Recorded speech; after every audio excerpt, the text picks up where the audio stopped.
ആദ്യമായിട്ട് ഞാനുമായിട്ട് യാതൊരു ബന്ധവുമില്ലാത്ത ഒരു സംഘടനയിലേക്ക് എന്നെ ക്ലാസ് എടുക്കാനായിട്ട് വിളിച്ച 2016 മുതൽ വളരെ നല്ല പരിചയമുള്ള ഞങ്ങളുടെയൊക്കെ നേതാവായിരുന്ന പ്രിയപ്പെട്ട പ്രമോദ് പ്രസന്നൻ സാറിനോടുള്ള നന്ദി ആദ്യം അറിയിക്കുകയാണ്. കാരണം ജീവിതത്തിൽ എപ്പോഴും ഞാൻ ഫോളോ ചെയ്യുന്ന ഒരു കാര്യമുണ്ട്, ability is nothing, opportunity is everything. ഒരു അഡ്വക്കേറ്റ് എന്നുള്ള നിലയ്ക്ക് നിങ്ങൾക്കും ഒരുപക്ഷെ ജീവിതത്തിൽ ഏറ്റവും കൃത്യമായിട്ട് അറിയാവുന്ന ഒരു കാര്യമായിരിക്കും ability is nothing, opportunity is everything. ഞാൻ ആരോടൊപ്പമാണ് ഇപ്പൊ ഇവിടെ നിൽക്കുന്നതെന്ന് എനിക്ക് കൃത്യമായ ബോധ്യമുണ്ട്. സമൂഹത്തിലെ ഏറ്റവും അറിയപ്പെടുന്ന പ്രഗത്ഭരും പ്രശസ്തരുമായിട്ടുള്ള അഭിഭാഷകരോടൊപ്പമാണ് ഞാനിവിടെ നിൽക്കുന്നതെന്ന് വ്യക്തമായ ബോധ്യമുണ്ട്. എനിക്ക് വക്കീലന്മാരുമായിട്ടുള്ള ഒരു ബന്ധം എന്താണെന്ന് ചോദിച്ചാൽ, ഞാൻ കുസാറ്റിൽ പഠിക്കുന്ന സമയത്ത് അവിടെ LLB കഴിഞ്ഞിട്ട് LLM കോഴ്സ് ഉണ്ട്. അപ്പൊ ഞങ്ങൾ താമസിക്കുന്ന ഹോസ്റ്റലിൽ നിറച്ച് LLMകാരായിരുന്നു. ആ വഴിക്കുള്ള ഒരു പരിചയം മാത്രമാണ് അഡ്വക്കേറ്റ്സ് ഉള്ളത്. പക്ഷെങ്കിൽ കരിയർ ഗൈഡൻസ് ക്ലാസ് എടുക്കാനായിട്ട് പോകുന്ന സമയത്ത് ഞങ്ങളിപ്പോ എപ്പോഴും പറയാറുണ്ട്, ഇന്നത്തെ കാലത്ത് ഏറ്റവും ഡിമാൻഡിങ് ആയിട്ടുള്ള പ്രൊഫഷൻ ഏതാന്ന് ചോദിച്ചാൽ അത് ലോയറിന്റെ ആണ്, അല്ലെങ്കിൽ അഡ്വക്കേറ്റിന്റെ ആണ്. അത് കോടതിയിൽ പോയി കേസ് വാദിക്കുക എന്ന് പറയുന്ന ആ ഒരു തലം മാത്രമല്ല, ഒരുപാട് തലങ്ങൾ അതിനകത്തുണ്ട്. മൾട്ടിനാഷണൽ കമ്പനികൾ ഇന്നലെ ഞങ്ങൾ ഒരു ട്രെയിനിങ് പറയുന്നുണ്ടായിരുന്നു, ഏറ്റവും കൂടുതൽ സാലറിക്ക് ആളുകളെ റിക്രൂട്ട് ചെയ്യുന്നത് ഇന്ത്യയിലെ ഏറ്റവും പ്രഗത്ഭമായിട്ടുള്ള ലോ സ്കൂളുകളിൽ നിന്നാണ്. IIT-യിലെ IIM-നേക്കാൾ കൂടുതൽ സാലറി ഓഫറുകൾ പലപ്പോഴും വരാറുള്ളത് ഇന്ത്യൻ ലോ സ്കൂൾ ഉൾപ്പെടെയുള്ള, അല്ലെങ്കിൽ ഇന്ത്യയിലെ ഏറ്റവും പ്രശസ്തമായിട്ടുള്ള ലോ അക്കാഡമികളിൽ, ലോ സ്കൂളുകളിൽ പഠിക്കുന്നവർക്കാണെന്ന് നമ്മളിങ്ങനെ പറയാറുണ്ട്. അങ്ങനെയുള്ള ആളുകളാണ് എന്റെ ഫ്രണ്ടിൽ ഇരിക്കുന്നത് എന്നുള്ള ഉത്തമമായ ബോധ്യമുണ്ട്. കഴിഞ്ഞ ദിവസങ്ങളിലോ അല്ലെങ്കിൽ വരുന്ന ദിവസങ്ങളിലും ഇവിടെ നടക്കുന്ന പോലുള്ള ഒരു ടെക്നിക്കൽ സബ്ജക്റ്റ് അല്ല. നിങ്ങൾക്ക് വളരെ റിലാക്സ്ഡ് ആയിട്ട് ഒരു ചായ കുടിച്ചുകൊണ്ട് അതിനോടൊപ്പം 2 ഉപ്പേരി കൂടെ കഴിച്ചുകൊണ്ട് സ്വസ്ഥമായിട്ട് കേൾക്കാൻ പറ്റുന്ന ഒരു ടോപ്പിക്കാണ്. ഞാനിത് കഴിഞ്ഞ ദിവസം ഒരു സെയിം ടോപ്പിക് എടുക്കുന്നത് പ്രമോദ് സാറ് കേട്ടു. ആ കേട്ടതിന്റെ വെളിച്ചത്തിലാണ് എന്നെ ഇവിടെ വിളിച്ചത്. ഒട്ടും ടെൻഷനുള്ളതല്ല, വളരെ വളരെ സിമ്പിൾ ആയിട്ടുള്ള ഒരു സാധനമാണ്. ഒരു ചെറിയ റിക്വസ്റ്റ് മാത്രമേ ഉള്ളൂ, നിങ്ങൾക്ക് പറ്റുമെങ്കിൽ മാത്രം നിങ്ങൾ ആ കമന്റ് ബോക്സ്, ചാറ്റ് ബോക്സ് ഒന്ന് ഉപയോഗിച്ചായിരുന്നെങ്കിൽ നല്ലതായിരുന്നു. നിങ്ങൾക്ക് പറ്റുമെങ്കിൽ മാത്രം, അത്രേ ഞാൻ പറയുള്ളൂ. അപ്പൊ നമുക്ക് നേരെ കാര്യത്തിലേക്ക് കിടക്കാം. എന്റെ ടോപ്പിക്കിന്റെ പേര് ലക്ക് ഫാക്ടർ എന്ന് ഞാൻ ഇട്ടിട്ടുണ്ടെങ്കിലും ശരിക്കുള്ള ടോപ്പിക്കിന്റെ പേര് നിങ്ങൾക്കുമാകാം ഭാഗ്യവാൻ എന്നുള്ളതാണ് ടോപ്പിക്. അപ്പൊ നിങ്ങൾ വിചാരിക്കും ഭാഗ്യവാൻ എന്ന് പറയുമ്പോൾ നമ്മുടെ രാവിലെ സൂര്യ TV-യിലുണ്ട് 6:30 മണിക്കും, ഏഷ്യാനെറ്റിലുണ്ട് രാവിലെ ഈ മാസം എങ്ങനെ ഉണ്ടാവും, ഈ ആഴ്ച എങ്ങനെ ഉണ്ടാകും, ഇങ്ങനെയുള്ള കാര്യങ്ങളൊക്കെ അതിനകത്ത് ഉണ്ടാവും. പക്ഷെ അങ്ങനെയുള്ള കാര്യങ്ങളെ പറ്റിയല്ല, എന്നാൽ ഭാഗ്യത്തെ പറ്റി തന്നെയാണ് പറയുന്നത്. കൃഷ്ണ കി അല്ലെങ്കിൽ ചാണക്യ ചാന്ദ് എന്നീ പുസ്തകങ്ങളൊക്കെ എഴുതിയ പ്രശസ്തനും പ്രഗത്ഭനുമായിട്ടുള്ള ഇന്ത്യൻ എഴുത്തുകാരൻ അശ്വിൻ സാംഘി എന്ന് പറയുന്ന ഒരാളുടെ ഒരു ലേഖനം അത് വായിക്കാനായിട്ട് ഇടയായി. ആ വായിച്ചതിന്റെ വെളിച്ചത്തിലാണ് അദ്ദേഹത്തിന്റെ ആ ഒരു ഇൻസൈറ്റ്സ് ആണ് ഇതിനകത്ത് ഞാൻ ഉപയോഗിക്കുന്നത്. സ്റ്റോറീസ് മാത്രമേ ഉള്ളൂ ഡിഫറെന്റ് ആയിട്ട് വരുന്നത്. ആ ഇൻസൈറ്റ്സ് എല്ലാം അദ്ദേഹത്തിൻ്റെതാണ്. എന്റെ ആദ്യത്തെ ചോദ്യം ഇതാണ്, വളരെ റിലാക്സ്ഡ് ആയിട്ട് ആളുകൾ കേട്ടോണ്ടിരിപ്പുണ്ട്. ഒരു 28 പേര്, ഞാൻ ഉൾപ്പെടെ ഒരു 28 പേര് എന്നെ ഇപ്പോൾ കേട്ടോണ്ടിരിപ്പുണ്ട്. എന്റെ ആദ്യത്തെ ചോദ്യം പറ്റുന്നവർ മാത്രം ടൈപ്പ് ചെയ്യുക. നിങ്ങൾ വിചാരിക്കുന്നുണ്ടോ നിങ്ങൾ ഒരു ഭാഗ്യമുള്ള മനുഷ്യനാണെന്ന് നിങ്ങൾ വിചാരിക്കുന്നുണ്ടോ? പല ഏജ് ഗ്രൂപ്പിലുള്ളവരിനകത്തുണ്ട്. എന്റെ ആദ്യത്തെ ചോദ്യം ഇതാണ്, ചാറ്റ് ബോക്സ് നിങ്ങൾക്ക് ഉപയോഗിക്കാം. നിങ്ങൾ വിചാരിക്കുന്നുണ്ടോ നിങ്ങൾ ഭാഗ്യമുള്ള ഒരു മനുഷ്യനാണെന്ന് നിങ്ങൾ വിചാരിക്കുന്നുണ്ടോ? Do you feel that you are lucky? നിങ്ങൾ ഒരു ഭാഗ്യമുള്ള ഒരു മനുഷ്യനാണെന്ന് നിങ്ങൾ വിചാരിക്കുന്നുണ്ടോ? ഉണ്ടെങ്കിൽ നിങ്ങൾക്ക് S എന്ന് ടൈപ്പ് ചെയ്യാം, നോ എന്ന് ടൈപ്പ് ചെയ്യാം. കാരണം ഇതിനകത്ത് വേറെ ഒരാൾക്ക് എനിക്ക് പറയാൻ പറ്റില്ല നിങ്ങൾക്ക് ഭാഗ്യമുണ്ടോ ഇല്ലയോ, വേറെ ആൾക്കും പറയാൻ പറ്റത്തില്ല. ഞാൻ കാണുന്ന ആൻസറുകൾ കാണാം. S എന്നുണ്ട്, നോ എന്നുണ്ട്, ഒരു നോ വന്നിട്ടുണ്ട്, ഗുഡ്. പിന്നെ ഒരു 3 S വന്നിട്ടുണ്ട്. ഇനി ആൻസറുകളൊക്കെ ടൈപ്പ് ചെയ്യുമെന്ന് ഞാൻ വിചാരിക്കുന്നു. അപ്പൊ വീണ്ടും വരുന്നുണ്ട് ഒരു മേഡം S എന്ന് ടൈപ്പ് ചെയ്തിട്ടുണ്ട്. മതി നമുക്ക്. അപ്പൊ നിങ്ങൾ ഇവിടെ ടൈപ്പ് ചെയ്യുന്നു എന്നുള്ളതല്ല, അതിലുപരി നിങ്ങൾ ഇപ്പൊ നിങ്ങളെ പറ്റി ഒരു ആൻസർ പറഞ്ഞു, നിങ്ങൾ വിചാരിക്കുന്നത് നിങ്ങൾ ഭാഗ്യമുണ്ടോ ഭാഗ്യമില്ലയോ എന്നുള്ളത്. ഞാന് ഒരു കാര്യം നേരത്തെ പറയാം, നിങ്ങൾക്ക് ഇഷ്ടംപോലെ സ്റ്റോറീസ് കേൾക്കാനായിട്ട് പറ്റും, ഇഷ്ടംപോലെ കഥകൾ കേൾക്കാനായിട്ട് പറ്റും. ആദ്യമായിട്ട് പറയുന്നത് അങ്ങനെ ഒരു കഥയാണ്. വർഷങ്ങൾക്ക് മുമ്പ്, ഒരുപാട് വർഷങ്ങൾക്ക് മുമ്പ് അമേരിക്കയിൽ നടന്ന ഒരു കഥയാണ്. ഒരു നദിയുടെ തീരത്ത് ഒരു കർഷകന് കുറച്ച് കൃഷിസ്ഥലമുണ്ട്. അവിടെ അദ്ദേഹത്തിന് കുറച്ച് കന്നുകാലികളുണ്ട്, കുറച്ച് പക്ഷികളെ അവിടെ വളർത്തുന്നുണ്ട്, കുറച്ച് അല്ലാതുള്ള കൃഷിയും അവിടെയുണ്ട്. അപ്പൊ ഈ സ്ഥലത്തിന് ഒരു പ്രത്യേകതയുണ്ട്. ഇടയ്ക്കിടയ്ക്ക് അതിശക്തമായ കൊടുങ്കാറ്റ് അടിക്കുന്ന അല്ലെങ്കിൽ പ്രകൃതിയുടെ ബുദ്ധിമുട്ടുകൾ ഉണ്ടാവുന്ന ഒരു സ്ഥലമാണ് ഈ നദീതീരം. ഈ കർഷകന്റെ ഒരു കൃഷിസ്ഥലം മാത്രമാണിത്. ഇതുപോലെ പല സ്ഥലങ്ങളിൽ ഇദ്ദേഹത്തിന്റെ കൃഷിയുണ്ട്. അപ്പം ഇടയ്ക്കിടയ്ക്ക് ഇവിടെ ഒന്ന് നോക്കും. പക്ഷെ പലപ്പോഴും നോക്കുമ്പോൾ ഈ കാറ്റടിച്ച് തന്റെ കൃഷി നശിച്ചു കിടക്കുന്നതായിട്ടാണ് ഇയാൾ പലപ്പോഴും കാണാറുള്ളത്. അങ്ങനെ വിചാരിച്ചു, എന്നാൽ ഇവിടെ സ്ഥിരമായിട്ട് ഒരു ജോലിക്കാരനെ നിയമിക്കാം എന്ന് അദ്ദേഹം വിചാരിക്കുകയാണ്. അങ്ങനെ പരസ്യം കൊടുത്തു, ജോലിക്കാരെ ആവശ്യമുണ്ട് എന്ന് പറഞ്ഞ് പരസ്യം കൊടുത്തു. പക്ഷെ ഈ സ്ഥലത്തിന്റെ പ്രത്യേകത കൃത്യമായിട്ട് അറിയാവുന്നത് കൊണ്ട് തന്നെ അധികം ആരും വന്നില്ല എന്ന് പറയാം. ആരും ഈ ജോലിക്ക് അപ്ലൈ ചെയ്തില്ല. ഈ കൃഷി സ്ഥലം നോക്കി നടത്താനുള്ള ജോലിക്ക് അപ്ലൈ ചെയ്തു. അങ്ങനെ കുറെ ദിവസം കഴിഞ്ഞപ്പോൾ ഒരു മനുഷ്യൻ ഈ ജോലിക്ക് വേണ്ടി അവിടെ വന്നു. ഒരു മധ്യവയസ്കനായിട്ടുള്ള ഒരു മനുഷ്യനാണ്, അധികം സംസാരമൊന്നുമില്ല.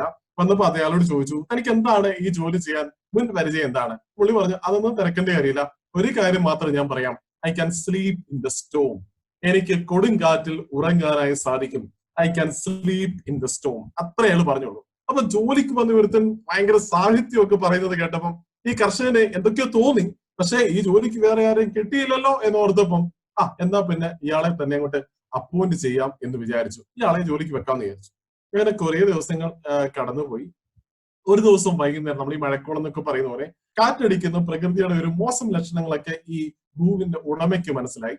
അയാൾ തന്റെ കുതിരപ്പുറത്ത് ഒരു ചെറിയ റാന്തലുമായിട്ട് രാത്രിയിൽ ഈ കൃഷി സ്ഥലത്ത് എത്തുകയാണ്. അപ്പൊ കാറ്റടിക്കാനുള്ള എല്ലാ ലക്ഷണങ്ങളും കാണുന്നുണ്ട്. അദ്ദേഹം നോക്കിയാണ് തന്റെ ജോലിക്കാരൻ എവിടെയാണ്. നല്ല ഇരുട്ടാണ്. ആ റാന്തൽ വെളിച്ചത്തിന്റെ വെട്ടത്തിൽ അദ്ദേഹം കാണുകയാണ്, ഇത്രയും ഒരു വലിയ മോശം ഒരു കാലാവസ്ഥ വരുമ്പോ തന്റെ ജോലിക്കാരൻ സ്വസ്ഥമായിട്ട് കിടന്ന് ഉറങ്ങുന്ന കാഴ്ചയാണ് അയാൾ കാണുന്നത്. സ്വസ്ഥമായിട്ട് അയാൾ കിടന്ന് ഉറങ്ങുകയാണ്. ഭയങ്കര നിരാശ തോന്നി. നമ്മൾ ജോലിക്ക് വെച്ചിരിക്കുന്ന ഒരാൾ ഇതുപോലെ ഒരു പ്രകൃതിക്ഷോഭം വരാൻ നേരം കിടന്ന് ഉറങ്ങുന്ന കണ്ടപ്പം നിരാശ തോന്നി. പക്ഷെ അടുത്ത് ചെന്ന് വിളിച്ചു ചോദിച്ചിട്ട്, താൻ എന്താ പണിയെ കാണിക്കുന്നതെന്ന് ചോദിച്ചപ്പോ അയാൾ പറഞ്ഞു, സാർ, ഇന്റർവ്യൂ എടുത്ത സമയത്ത് ഞാൻ സാറിനോട് പറഞ്ഞായിരുന്നു, I can sleep in the Storm. എനിക്ക് കൊടുങ്കാറ്റിൽ ഉറങ്ങാൻ കഴിയും എന്നാണ് അന്നേ ഞാൻ പറഞ്ഞത്. അതുകൊണ്ട് എനിക്ക് കൂടുതലായിട്ട് ഒന്നും പറയാനില്ല എന്ന് പറഞ്ഞു. വളരെ നിരാശ തോന്നി. ഇനി ഒന്നും ചെയ്യാനില്ല. അദ്ദേഹം തിരിച്ചു വീട്ടിൽ പോയി രാത്രിയിൽ ഉറങ്ങാതെ കിടന്നു. രാവിലെ എഴുന്നേറ്റു. ഒരു തീരുമാനവുമായിട്ട് തന്റെ കൃഷിസ്ഥലത്തിൽ എത്തുകയാണ്. ഈ ജോലിക്കാരനെ പിരിച്ചുവിടുകയാണ്. തന്റെ കൃഷിസ്ഥലം പോയിട്ടുണ്ടാവും, കാറ്റടിച്ച് പോയിട്ടുണ്ടാവും എന്ന് ഉറച്ച് അയാൾ രാവിലെ വരുമ്പോൾ കാണുന്നത് തന്റെ വൈക്കോൽ കൂനകൾ കൃത്യമായിട്ട് ടാർപോളിനിട്ട് കെട്ടിവെച്ചിരിക്കുന്നു. തന്റെ കന്നുകാലികളെ സുരക്ഷിതമായിട്ട് ബന്ധിച്ചിരിക്കുന്നു. തന്റെ പക്ഷികൾക്ക് കൃത്യമായി കൂടുണ്ടാക്കി അതിനെ സുരക്ഷിതമായിട്ട് പാർപ്പിച്ചിരിക്കുന്നു. താഴെ പോകാൻ സാധ്യതയുള്ള ചെറിയ ചെടികളെയും വൃക്ഷങ്ങളെയൊക്കെ താങ്ങു കൊടുത്ത് കൃത്യമായിട്ട് കെട്ടിവെച്ചിട്ടുണ്ട്. ചുരുക്കി പറഞ്ഞാൽ കാര്യമായ നാശനഷ്ടങ്ങളൊന്നും ഈ കർഷകന് ഉണ്ടായിട്ടില്ല. അന്നേരമാണ് തന്റെ ജോലിക്കാരൻ പറഞ്ഞത് മനസ്സിലായത്, I can sleep in the Storm എന്ന് പറഞ്ഞത് മനസ്സിലായത്. അദ്ദേഹം ഉദ്ദേശിച്ചത് മറ്റൊന്നുമല്ല. ഞാനെന്ന് പറയുന്ന ജോലിക്കാരന് ഒരു മനുഷ്യനാൽ എന്തൊക്കെ കാര്യങ്ങൾ ചെയ്യാൻ സാധിക്കുമോ, ഈ പ്രകൃതിക്ഷോഭത്തെ തടഞ്ഞു നിർത്താൻ ഒരു മനുഷ്യന്, ഒരു വ്യക്തി എന്നുള്ള നിലയ്ക്ക് എനിക്ക് എന്തൊക്കെ ചെയ്യാൻ സാധിക്കുമോ അത് മൊത്തവും ചെയ്തതിനു ശേഷം മാത്രമേ ഞാൻ ഉറങ്ങാനായിട്ട് പോവുകയുള്ളൂ. പിന്നീട് കാറ്റടിച്ചാൽ എനിക്ക് സ്വസ്ഥമായിട്ട് ഉറങ്ങാൻ പറ്റും. കാരണം അവിടെ ഒന്നും ചെയ്യാൻ എനിക്ക് ഇനിയും ബാക്കിയില്ല. എല്ലാ കാര്യങ്ങളും ഞാൻ കൃത്യമായിട്ട് ചെയ്തതിനു ശേഷമാണ് ഉറങ്ങാൻ പോകുന്നത് എന്നാണ് ഇയാൾ ഉദ്ദേശിച്ചതെന്ന് മനസ്സിലായി. തന്റെ ജോലിക്കാരനെ ചേർത്ത് പിടിച്ചു. പ്രിയ സുഹൃത്തുക്കളെ, കഥയോടെ അവസാനിക്കുകയാണ്. ഇന്ന് ഈ ലോകം മൊത്തം ഒരു മഹാവ്യാധിയെ നേരിടുന്ന ഒരു സമയത്ത് ഒരു മലയാളി എന്നുള്ള നിലയ്ക്ക്, ഒരു കൊല്ലത്ത് താമസിക്കുന്ന, ഒരു പത്തനംതിട്ടയിൽ താമസിക്കുന്ന നിങ്ങൾക്കും എനിക്കും പറയാനായിട്ട് പറ്റും, I can sleep in the Storm. I can sleep in the Storm.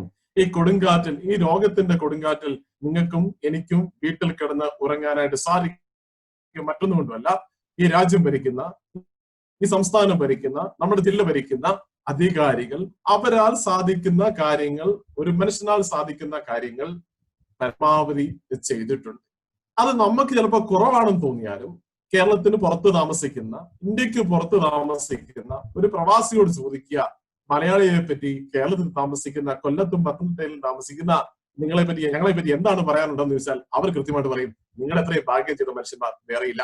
Malayali എന്നുള്ള നിലയ്ക്ക് ന്യൂയോർക്കിലും അമേരിക്കയിലും UK-യിലും അയർലൻഡിലും ഒക്കെ പോയി താമസിക്കുന്ന, വളരെ ഉന്നത നിലയിൽ ജോലി ചെയ്യുന്ന ഡോക്ടറോടും നേഴ്സിനോടും മാസം 5-6 ലക്ഷം രൂപ സാലറി വാങ്ങിക്കുന്നവരോട് ചോദിക്കുക, നാട്ടിൽ താമസിക്കുന്ന, പത്തനംതിട്ടയിൽ താമസിക്കുന്ന എന്നെ പറ്റി എന്താണ് പറയാനുണ്ടെന്ന് ചോദിച്ചാൽ അവർ പറയും, തന്നത്രയും ഭാഗ്യമുള്ള ഒരു മനുഷ്യനില്ല എന്ന്. നിങ്ങൾ സ്വയം കരുതുന്നത് നിങ്ങൾ ഭാഗ്യമുണ്ടെന്നോ ഇല്ലെന്നോ കരുതാം, അത് നിങ്ങളുടെ ഇഷ്ടമാണ്. പക്ഷെങ്കിൽ ഈ ലോകത്തിലെ ബഹുഭൂരിപക്ഷം ആളുകളും ഇന്ന് ഈ കേരളത്തിൽ താമസിക്കുന്ന നിങ്ങളെ, എന്നെ പറ്റി കരുതുന്നത് മറ്റൊന്നുമല്ല, നമ്മളൊക്കെ ഭാഗ്യം ചെയ്ത മനുഷ്യരാണ്. ഈ ചെറിയ നാട്ടിൽ ജനിക്കാൻ സാധിച്ചത് നമ്മുടെയൊക്കെ ഭാഗ്യമാണെന്ന് വിചാരിക്കുന്നത്. എവിടെയോ ഞാൻ വായിച്ചിട്ടുണ്ട്, നമുക്ക് നമ്മുടെ ജീവിതത്തെ പറ്റി വലിയ ഇഷ്ടങ്ങളൊന്നുമില്ല. നമ്മൾ ജീവിക്കുന്ന രീതികളെ പറ്റിയോ നമ്മുടെ നേട്ടങ്ങളെ പറ്റിയോ ഒന്നും നമുക്ക് വലിയ ഇഷ്ടങ്ങളില്ല എങ്കിലും നമ്മുടെ ജീവിതം കൊതിക്കുന്ന ഒരാളുണ്ട്. പ്രമോദ് പ്രസന്നനെ പോലെ ആകാൻ ആഗ്രഹിക്കുന്ന ഒരാളുണ്ട്. ബോറിസ് പോൾ സാറിനെ പോലെ ആകാൻ ആഗ്രഹിക്കുന്ന ഒരാളുണ്ട്. ജയമോഹൻ തയ്യലിനെ പോലെ ആകാൻ ആഗ്രഹിക്കുന്ന ഒരാളുണ്ട്. സന്തോഷ് കുമാറിനെ പോലെ ആകാൻ ആഗ്രഹിക്കുന്ന ഒരാളുണ്ട്. ഗോപീഷ് കുമാറിനെ പറ്റി പോലെ ആവാൻ ആഗ്രഹിക്കുന്ന ഒരാളുണ്ട്. അഞ്ജന മോഹനെ പോലെ ആകാൻ ആഗ്രഹിക്കുന്ന ഒരാളുണ്ട്. നമുക്ക് നമ്മുടെ ജീവിതം ഇഷ്ടമല്ല എങ്കിലും, നമ്മൾ സ്വയം ഇതൊന്നും പോരാ എന്ന് പറയുവാണെങ്കിലും, നമ്മുടെ ജീവിതം ഇഷ്ടപ്പെടുന്ന, നമ്മളെ പോലെ ആവാൻ ആഗ്രഹിക്കുന്ന ഒരാൾ എങ്കിലുമൊക്കെ ഈ നാട്ടിലുണ്ട്. ഇനി എന്റെ ടോപ്പിക്കിലേക്ക് വരാം. ഭാഗ്യം. ഇതിൽ ഭാഗ്യത്തെ പറ്റി ചില പറയും അങ്ങനെ ഒരു സാധനമൊന്നുമില്ല, കഴിവാണ്, ഭാഗ്യമില്ല എന്നൊക്കെ നമ്മൾ പറയാറുണ്ട്. അതില് ഞാൻ സ്ക്രീൻ ഒന്ന് ഷെയർ ചെയ്യുകയാണ്. 3 തരത്തിലുള്ള ഭാഗ്യങ്ങളുണ്ട്. നമുക്ക് 3 തരത്തിലുള്ള ഭാഗ്യം.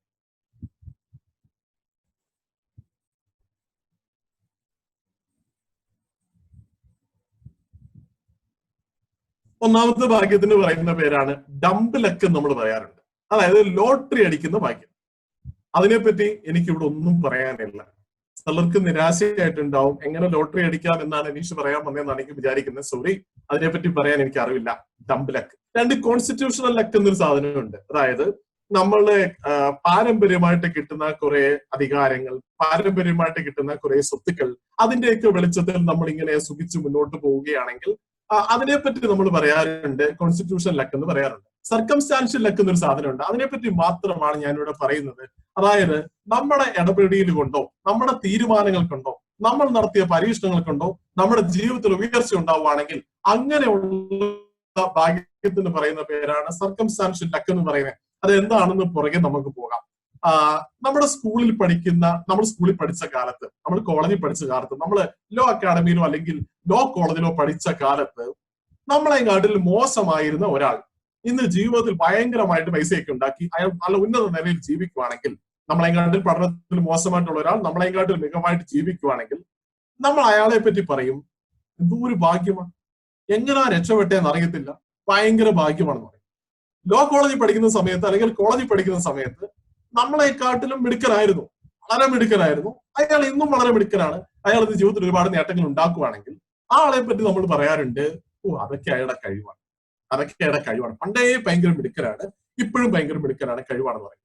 അപ്പം നമ്മൾ തന്നെ ആളുകളെ പറ്റി പറയുന്നത് ചിലർ നമ്മൾ കഴിവാണെന്ന് പറയും, ചിലർ നമ്മൾ ഭാഗ്യമാണെന്ന് പറയും. ഈ ഭാഗ്യം എന്ന് പറയുന്നത് നമുക്ക് ചിലര് ജീവിതത്തിൽ വിജയിക്കുന്നത്, നേട്ടങ്ങൾ ഉണ്ടാക്കുന്നത് നമുക്ക് അംഗീകരിക്കാനായിട്ട് മടിയാണ്. കാരണം അവർ നമ്മളെക്കാൾ പണ്ട് കാലത്ത് നമ്മളെക്കാൾ അവർ മോശമാണെങ്കിൽ നമ്മൾ അവരെ പറ്റി പറയാറുള്ളത് എങ്ങനെയോ രക്ഷപ്പെട്ടു എന്ന് പറയും, അല്ലെങ്കിൽ അയാൾക്ക് ഭാഗ്യം എന്ന് പറയും, അല്ലെങ്കിൽ നമ്മൾ പറയും സമയമാണ്, അല്ലെങ്കിൽ നല്ല കാലമാണ് എന്നൊക്കെ നമ്മൾ പറയാറുണ്ട്. ഇത് നിങ്ങൾക്കൊന്ന് മനസ്സിലാകാൻ വേണ്ടി മാത്രമേ ഉള്ളൂ. അതായത് നമ്മൾ ഒരാളെ അംഗീകരിക്കുവാണെങ്കിൽ നമ്മൾ അയാളെ പറയും അത് സക്സസ് എന്ന് പറയും. നമുക്ക് അംഗീകരിക്കാൻ ലേശം ബുദ്ധിമുട്ടുണ്ടെങ്കിൽ നമ്മൾ അതിനെ ലക്ക് എന്ന് പറയും. ഞാൻ ആ സർക്കംസ്റ്റാൻഷ്യൽ ലക്ക് എന്ന് പറയുന്ന ഒറ്റ പോയിന്റ് മാത്രമേ ഇവിടെ പറയാനായിട്ടുള്ളൂ.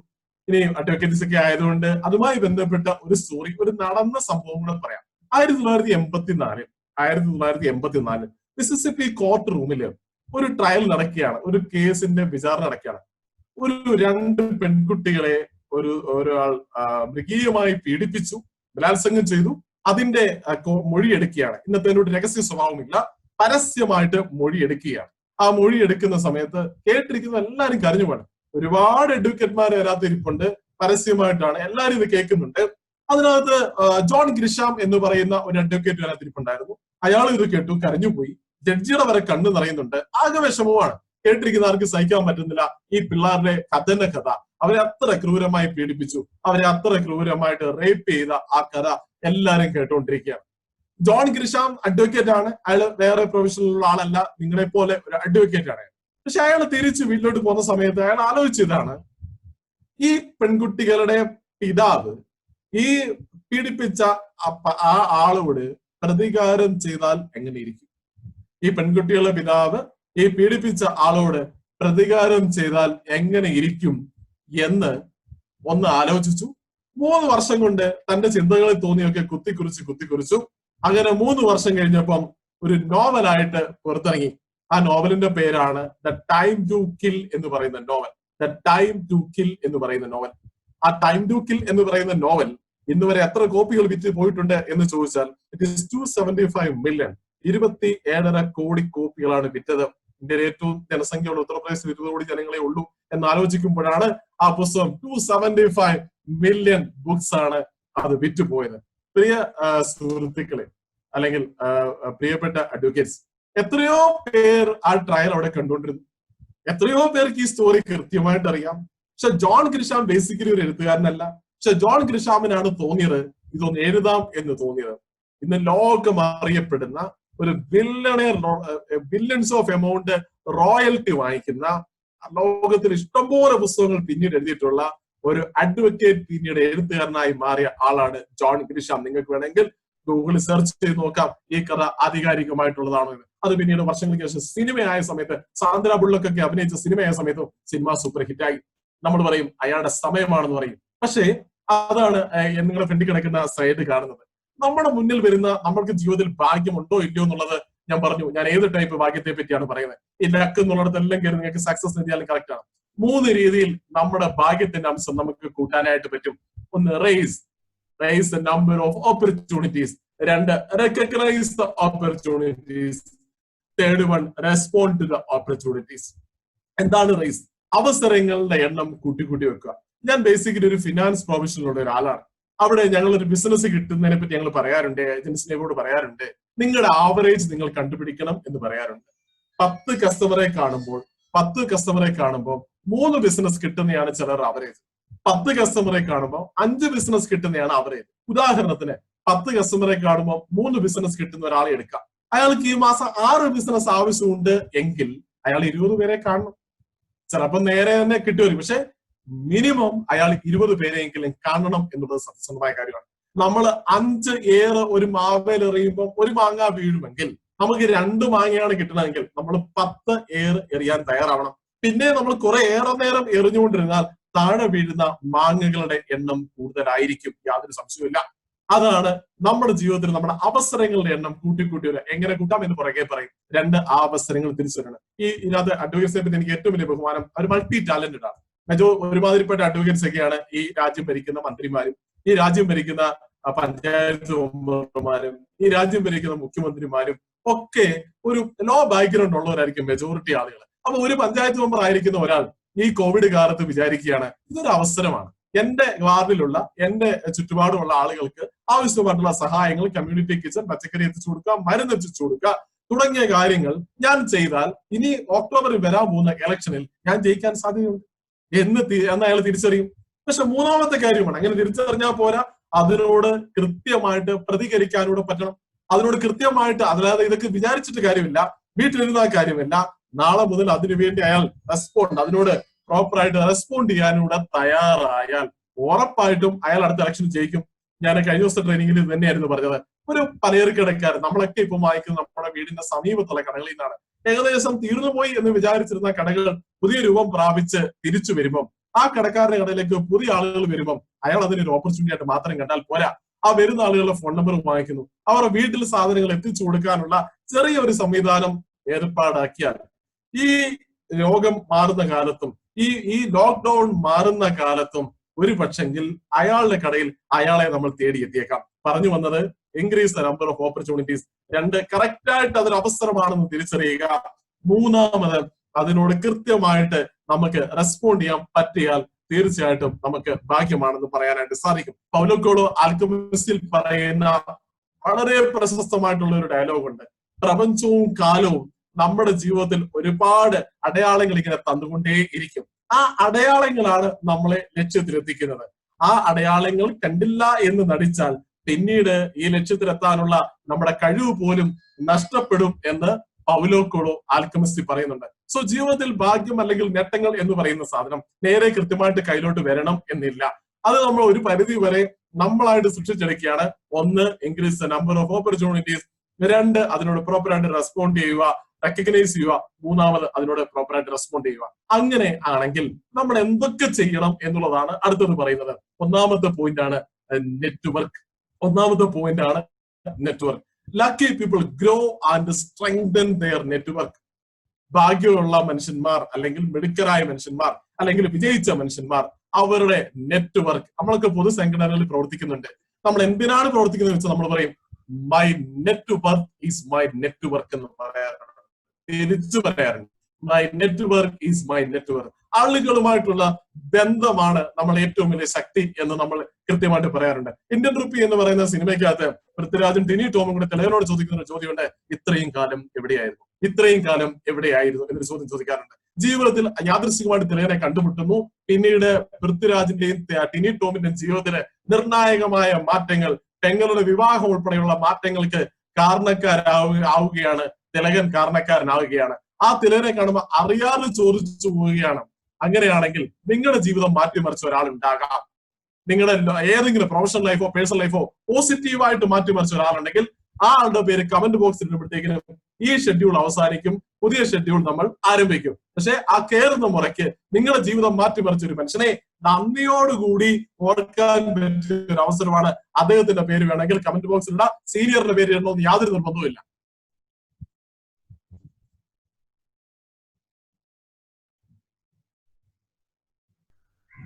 തുടങ്ങാമല്ലോ. അപ്പൊ പ്രിയ സുഹൃത്തുക്കളെ, ഞാന് ഒരു കാര്യം, നമ്മളിപ്പോ സ്ലൈഡിൽ കിടക്കുന്ന ഒരു അതിനകത്ത് ആളുകൾ മൈ ഫാദർ എന്ന് പേര് എഴുതുന്നുണ്ട്. Very good. നമ്മുടെ ജീവിതം, ഞാൻ ആ പേരൻസിനെ അല്ല ശരിക്കും പറഞ്ഞാൽ ഉദ്ദേശിച്ചത്, യാദൃശ്ചികമായിട്ട് നമ്മൾ കണ്ടുമുട്ടിയ ഒരാൾ നമ്മുടെ ജീവിതം പിന്നീട് ഒരുപാട് മാറ്റിമറിച്ചു. ചിലപ്പോൾ നമ്മുടെ ഒരു ക്ലയന്റ് ആകാം, ചിലപ്പോൾ നമ്മുടെ കൂടെ പഠിച്ച ഒരാളാകാം, ചിലപ്പോൾ നമ്മുടെ ഒരു അധ്യാപകനാകാം. അങ്ങനെ ആരെങ്കിലും നിങ്ങൾക്കുണ്ടോ എന്നുള്ള ഒരു ചെറിയ ചോദ്യമാണ് ഞാൻ ചോദിച്ചോണ്ട് നിർത്തിയേക്കുന്നത്. പാർട്ടിസിപ്പൻസ് എല്ലാം തിരിച്ചു വന്നു എന്ന് ഞാൻ വിചാരിക്കുന്നു. ഞാൻ തുടർന്നോട്ടെ. പ്രൊമോസർ, ഞാൻ ഈ ചാറ്റ് ബോക്സ്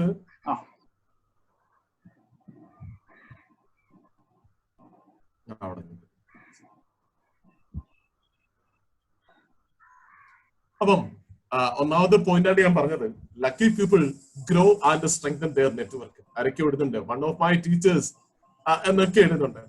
ഇങ്ങനെ നമ്മുടെ ജീവിതത്തെ മാറ്റിമറിച്ച ആരെങ്കിലും ഒരാളുണ്ടോ എന്ന് ചോദിച്ചാൽ എല്ലാവർക്കും ഇങ്ങനെ ആൾ പറയാനുണ്ടാവും. ഞാൻ ഒരു ചോദ്യം കൂടെ ചോദിക്കുകയാണ്. അഡ്വക്കേറ്റ്സ് ആയിട്ടുള്ള ആളുകൾ പൊതുവിജ്ഞാനത്തിൽ വളരെ മിടുക്കരാണ്. അതുകൊണ്ട് ഒരു ചെറിയ ചോദ്യം ചോദിക്കുകയാണ്. ഈ അടുത്ത കാലത്ത് ഇറങ്ങിയ ഒരു പുസ്തകമാണ് sapiens, a brief history of humankind എന്നൊരു പുസ്തകം ഈ അടുത്ത കാലത്ത് ഇറങ്ങിയിട്ടുണ്ടായിരുന്നു. Sapiens, a brief history of humankind എന്നൊരു പുസ്തകം ഇറങ്ങിയിട്ടുണ്ടായിരുന്നു. ആരാണ് ആ പുസ്തകം എഴുതിയതെന്ന് ആർക്കെങ്കിലും പറയാമോ? സാപ്പിയൻസ് എന്നൊരു പുസ്തകം, മനുഷ്യരാശിയുടെ പരിണാമത്തെ പറ്റി A brief history of human kind എന്ന് പറയുന്ന ഒരു പുസ്തകം ഇസ്രായേലി ചരിത്രകാരനായിട്ടുള്ള ഒരാൾ അങ്ങനെ ഒരു പുസ്തകം എഴുതിയിട്ടുണ്ടായിരുന്നു. ആർക്കെങ്കിലും അറിയാമോ ആ എഴുത്തുകാരന്റെ പേരാരാണെന്ന്? ഇവിടെ എഴുതണമെന്ന് നിർബന്ധമൊന്നുമില്ല. ദയവായിട്ട് നമ്മൾ അപ്ഡേറ്റഡ് ആയിരിക്കുക എന്നുള്ളത് നമ്മുടെ ഒരു മിനിമം ആവശ്യമാണ്. നിങ്ങൾക്ക് അറിയാമോ എന്ന് ഓർത്ത് നോക്കിയാൽ മതി. അടിപൊളി.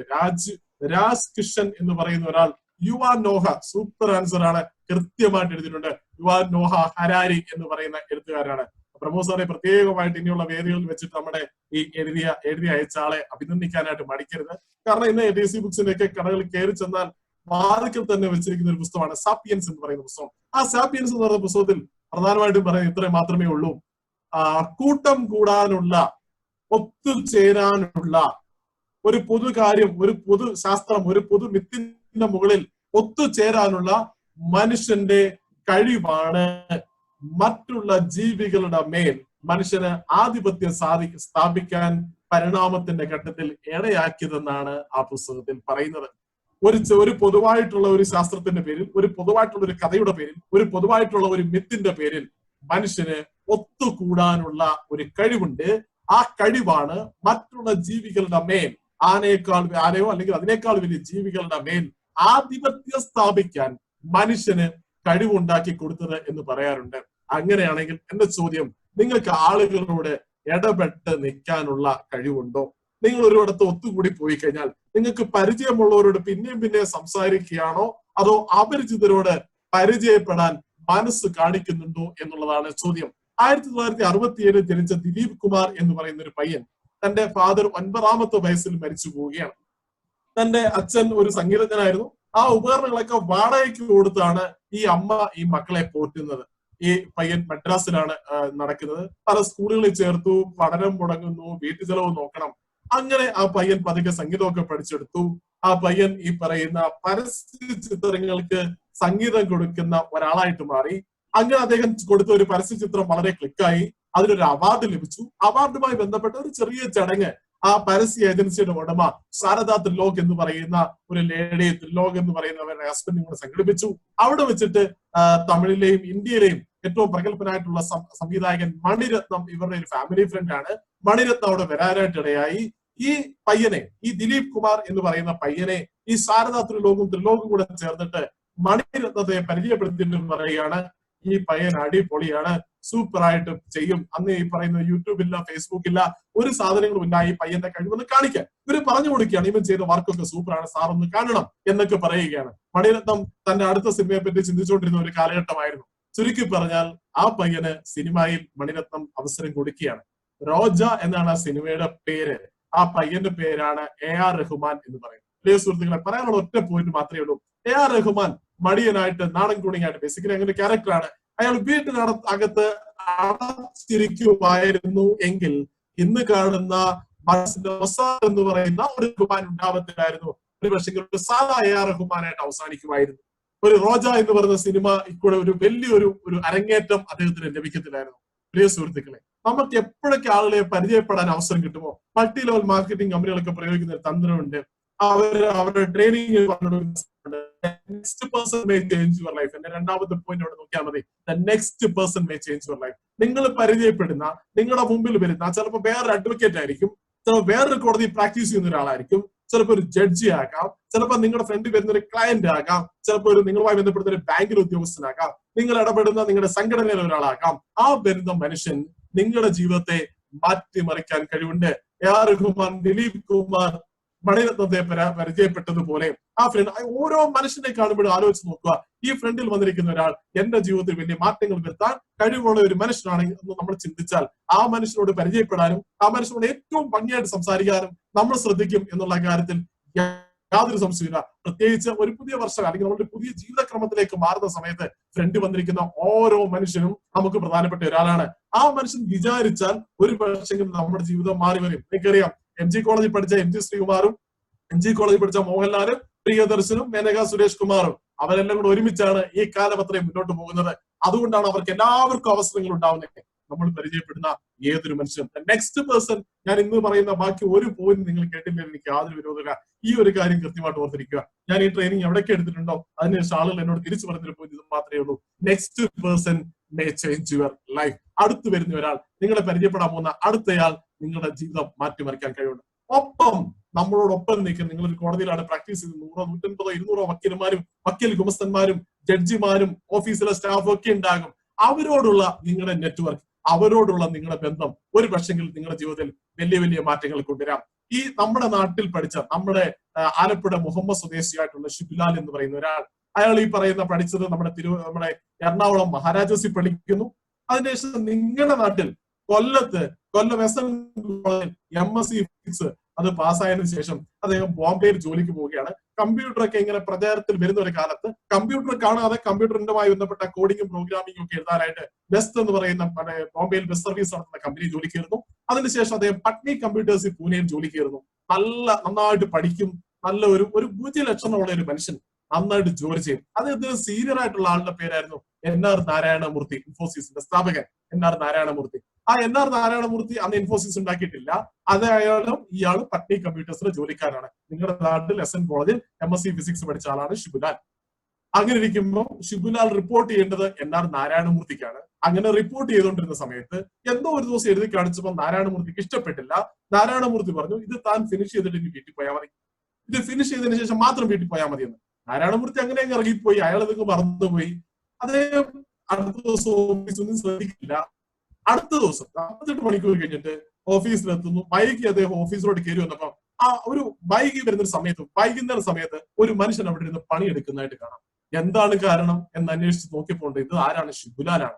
താനെന്തിനാണ് ഇപ്പൊ ഇവിടെ ഇരിക്കുന്നതെന്ന് ചോദിച്ചപ്പോ ഷിബുലാൽ പറഞ്ഞ മറുപടി ഇതാണ്, സാർ എന്നോട് പറഞ്ഞായിരുന്നു ഈ ജോലി ചെയ്തിട്ട് വീട്ടിൽ പോയാൽ മതിയെന്ന്. ഞാൻ അതിനുശേഷം വീട്ടിൽ നിന്ന് അത്യാവശ്യം തുണി സാധനങ്ങളൊക്കെ എടുത്തുകൊണ്ട് വന്ന് ഇവിടെ ഇരുന്ന് പണിയെടുക്കുകയാണ്. പ്രിയ സുഹൃത്തുക്കളെ, NR നാരായണമൂർത്തി ഇൻഫോസിസ് ഒരു സ്ഥാപനം തുടങ്ങാൻ തീരുമാനിച്ചപ്പം ഷിബുലാലിനോട് ചോദിച്ചു കൂടെ കൂടുന്നു. ഇന്ന് ഷിബുലാലിന്റെ ആസ്തി ബില്യൺസ് ഓഫ് ഡോളേഴ്സ് ആണ്. ആ ഷിബുലാൽ അല്ലെങ്കിൽ എന്തായി തീരുന്നതെന്ന് ഞാൻ പറയാം. ഒരു പക്ഷേ ഒരു IT കമ്പനി തുടങ്ങിയതിന് ഒരു 50, 100, 150 കോടി രൂപ ഉണ്ടാക്കിയതിന് മോശമാവെന്ന് ഞാൻ പറയുന്നില്ല. ഒരു 50, 100, 150 കോടി രൂപ ഉണ്ടാക്കിയത്. പക്ഷെ ബില്യൺസ് ഓഫ് ഡോളേഴ്സിലോട്ടാണ്, ബില്യൺസ് ഓഫ് ഇന്ത്യൻ കറൻസി അല്ല, ബില്യൺസ് ഓഫ് ഡോളേഴ്സിലേക്ക് അയാൾക്ക് ഒരു നേട്ടം ഉണ്ടായിട്ടുണ്ടെങ്കിൽ, ഇന്ന് ഫോർബ്സ് മാഗസിന്റെ 100-നകത്ത് പലപ്പോഴും അയാൾ വന്നിട്ടുണ്ട് എങ്കിൽ, പല ഓരോ ഗവൺമെന്റിന്റെ അഡ്വൈസറി കമ്മിറ്റിക്കകത്ത് SD ഷിബിലാൽ എന്ന് പറയുന്ന ആലപ്പുഴ മുഹമ്മദ് സ്വദേശി SN കോളേജിൽ പഠിച്ച ആൾ വന്നിട്ടുണ്ട് എങ്കിൽ, അയാളോടൊപ്പമുള്ള ആളുകളുമായിട്ട് അയാളുടെ ബന്ധം ഏറ്റവും ശക്തമായിരുന്നു. അവരെ ഇംപ്രസ് ചെയ്യത്തക്ക രീതിയിൽ ഒരു ബന്ധം അദ്ദേഹത്തിന് ഉള്ളത് കൊണ്ട് മാത്രമാണ് അയാൾ ഇന്ന് കാണുന്ന ലെവലിലേക്ക് എത്തിയത്. അയാളെ മിടുക്കിനപ്പുറത്ത് അയാൾ എക്സിസ്റ്റിംഗ് നെറ്റ്വർക്ക്, ഞാൻ പറഞ്ഞ ഒരു ജൂനിയർ ആയിട്ടുള്ള പ്രാക്ടീസ് ഉണ്ടാകാം. ആ ജൂനിയർ കൃത്യമായിട്ട് ശ്രദ്ധിക്കുക. നിങ്ങൾ കോടതി ഒരു കാര്യം പ്രസന്റ് ചെയ്യുന്ന സമയത്ത് നിങ്ങളെ ഒരുപാട് പേർ ശ്രദ്ധിക്കുന്നു. ആ ഒരുപാട് പേർ ശ്രദ്ധിക്കുന്ന ഒരാളായിരിക്കും നിങ്ങളുടെ ഒരു സ്പാർക്ക്, നിങ്ങളുടെ ഒരു ടാലന്റ് മനസ്സിലാക്കി നിങ്ങളോടൊപ്പം കൂടാനായിട്ട് പറയുന്നത്. അദ്ദേഹവുമായി പിന്നെ നിങ്ങൾക്ക് അവിടെ നിന്ന് കിട്ടുന്ന ഒരു എക്സ്പോഷർ എന്ന് പറഞ്ഞാൽ പിടിച്ചാൽ കിട്ടാത്ത രീതിയിലുള്ള ഒരു എക്സ്പോഷർ ആയിരിക്കും കിട്ടുന്നത്. സോ ഒപ്പമുള്ള ആളുകളോട് ഏറ്റവും ഭംഗിയായിട്ടുമുണ്ട്. എന്ന് തിരിച്ച് SD ഷിബിലാൽ പറഞ്ഞായിരുന്നെങ്കിൽ വീണ്ടും ഒരു ആലപ്പുഴക്കാരനായിട്ടുള്ള SD ഷിബിലാലായിട്ട് ജീവിതം അവസാനം. 2 പോയിന്റ് പറഞ്ഞു. മുന്നിൽ വരുന്ന ഏതൊരു അപരിചിതനോടും അയാൾ നമ്മുടെ ജീവിതം മാറ്റിമറിക്കാൻ കഴിവുള്ള ഒരു മനുഷ്യനാണ്.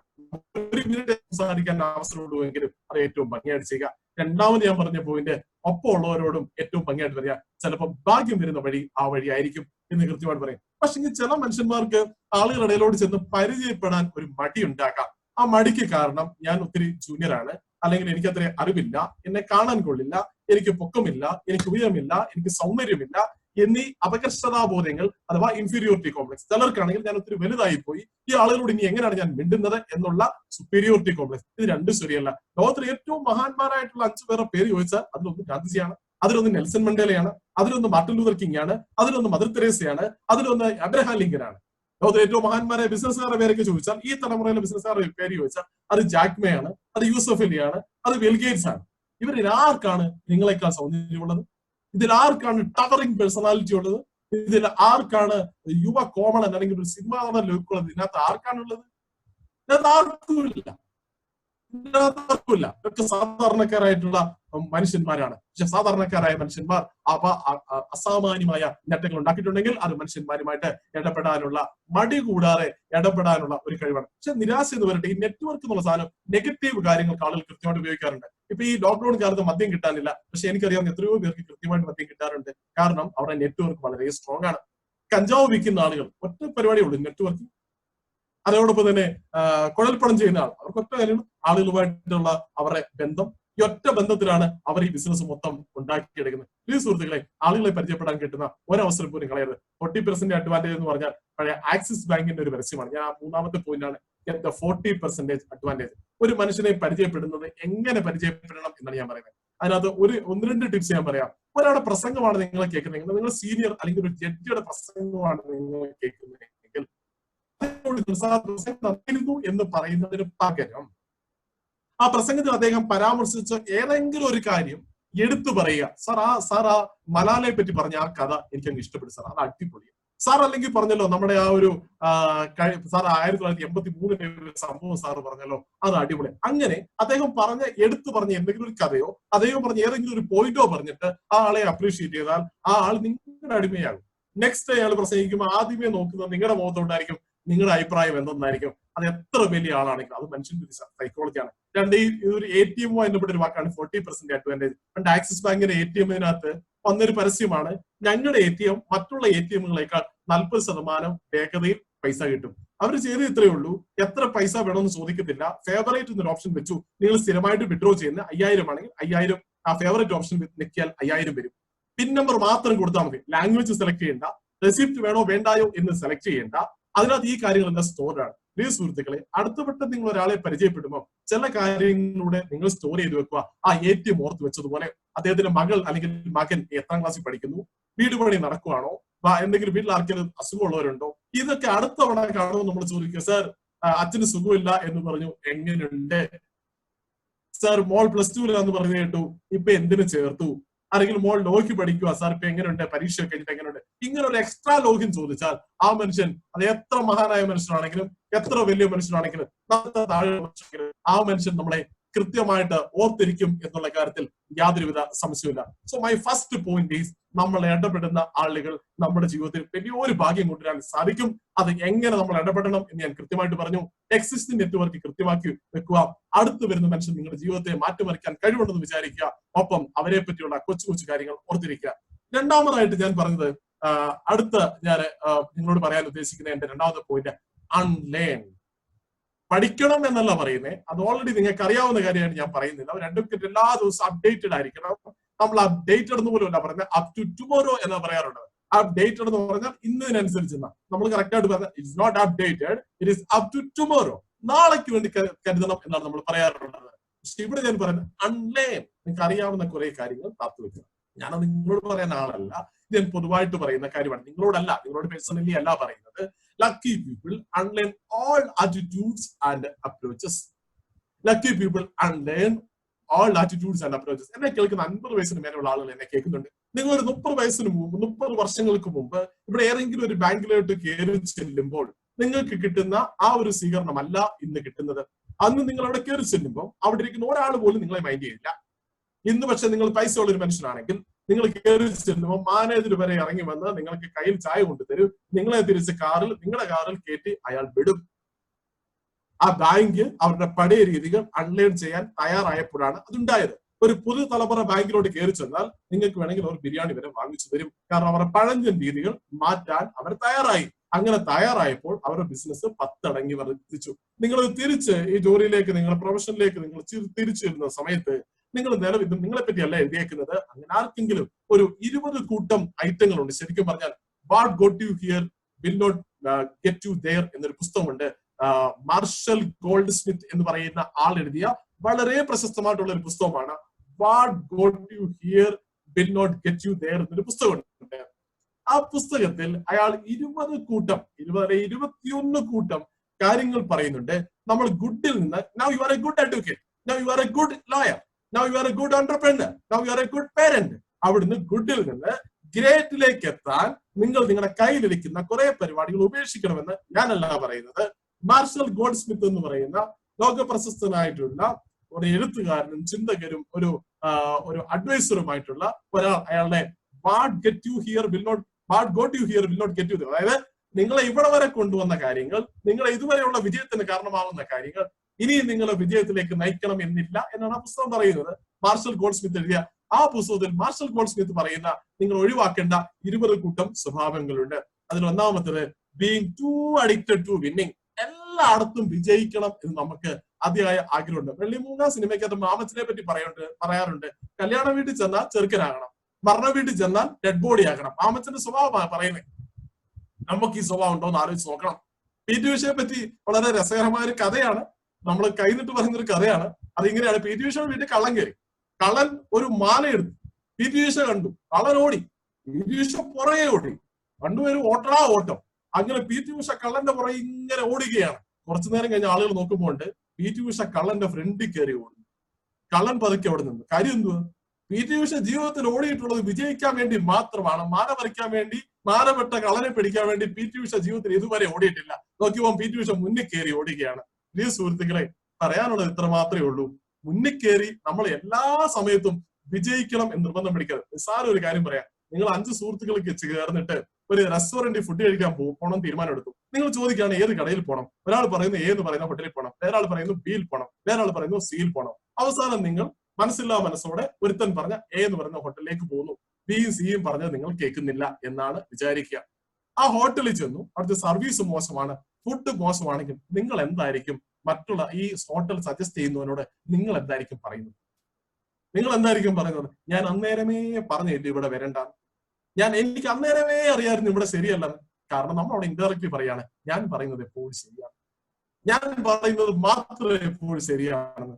ദയവേത് അങ്ങനെ നമ്മൾ പറഞ്ഞാൽ നമ്മൾ ഗുഡിൽ നിന്നും ഒരിക്കലും ഗ്രേറ്റിലേക്ക് പോകത്തില്ല.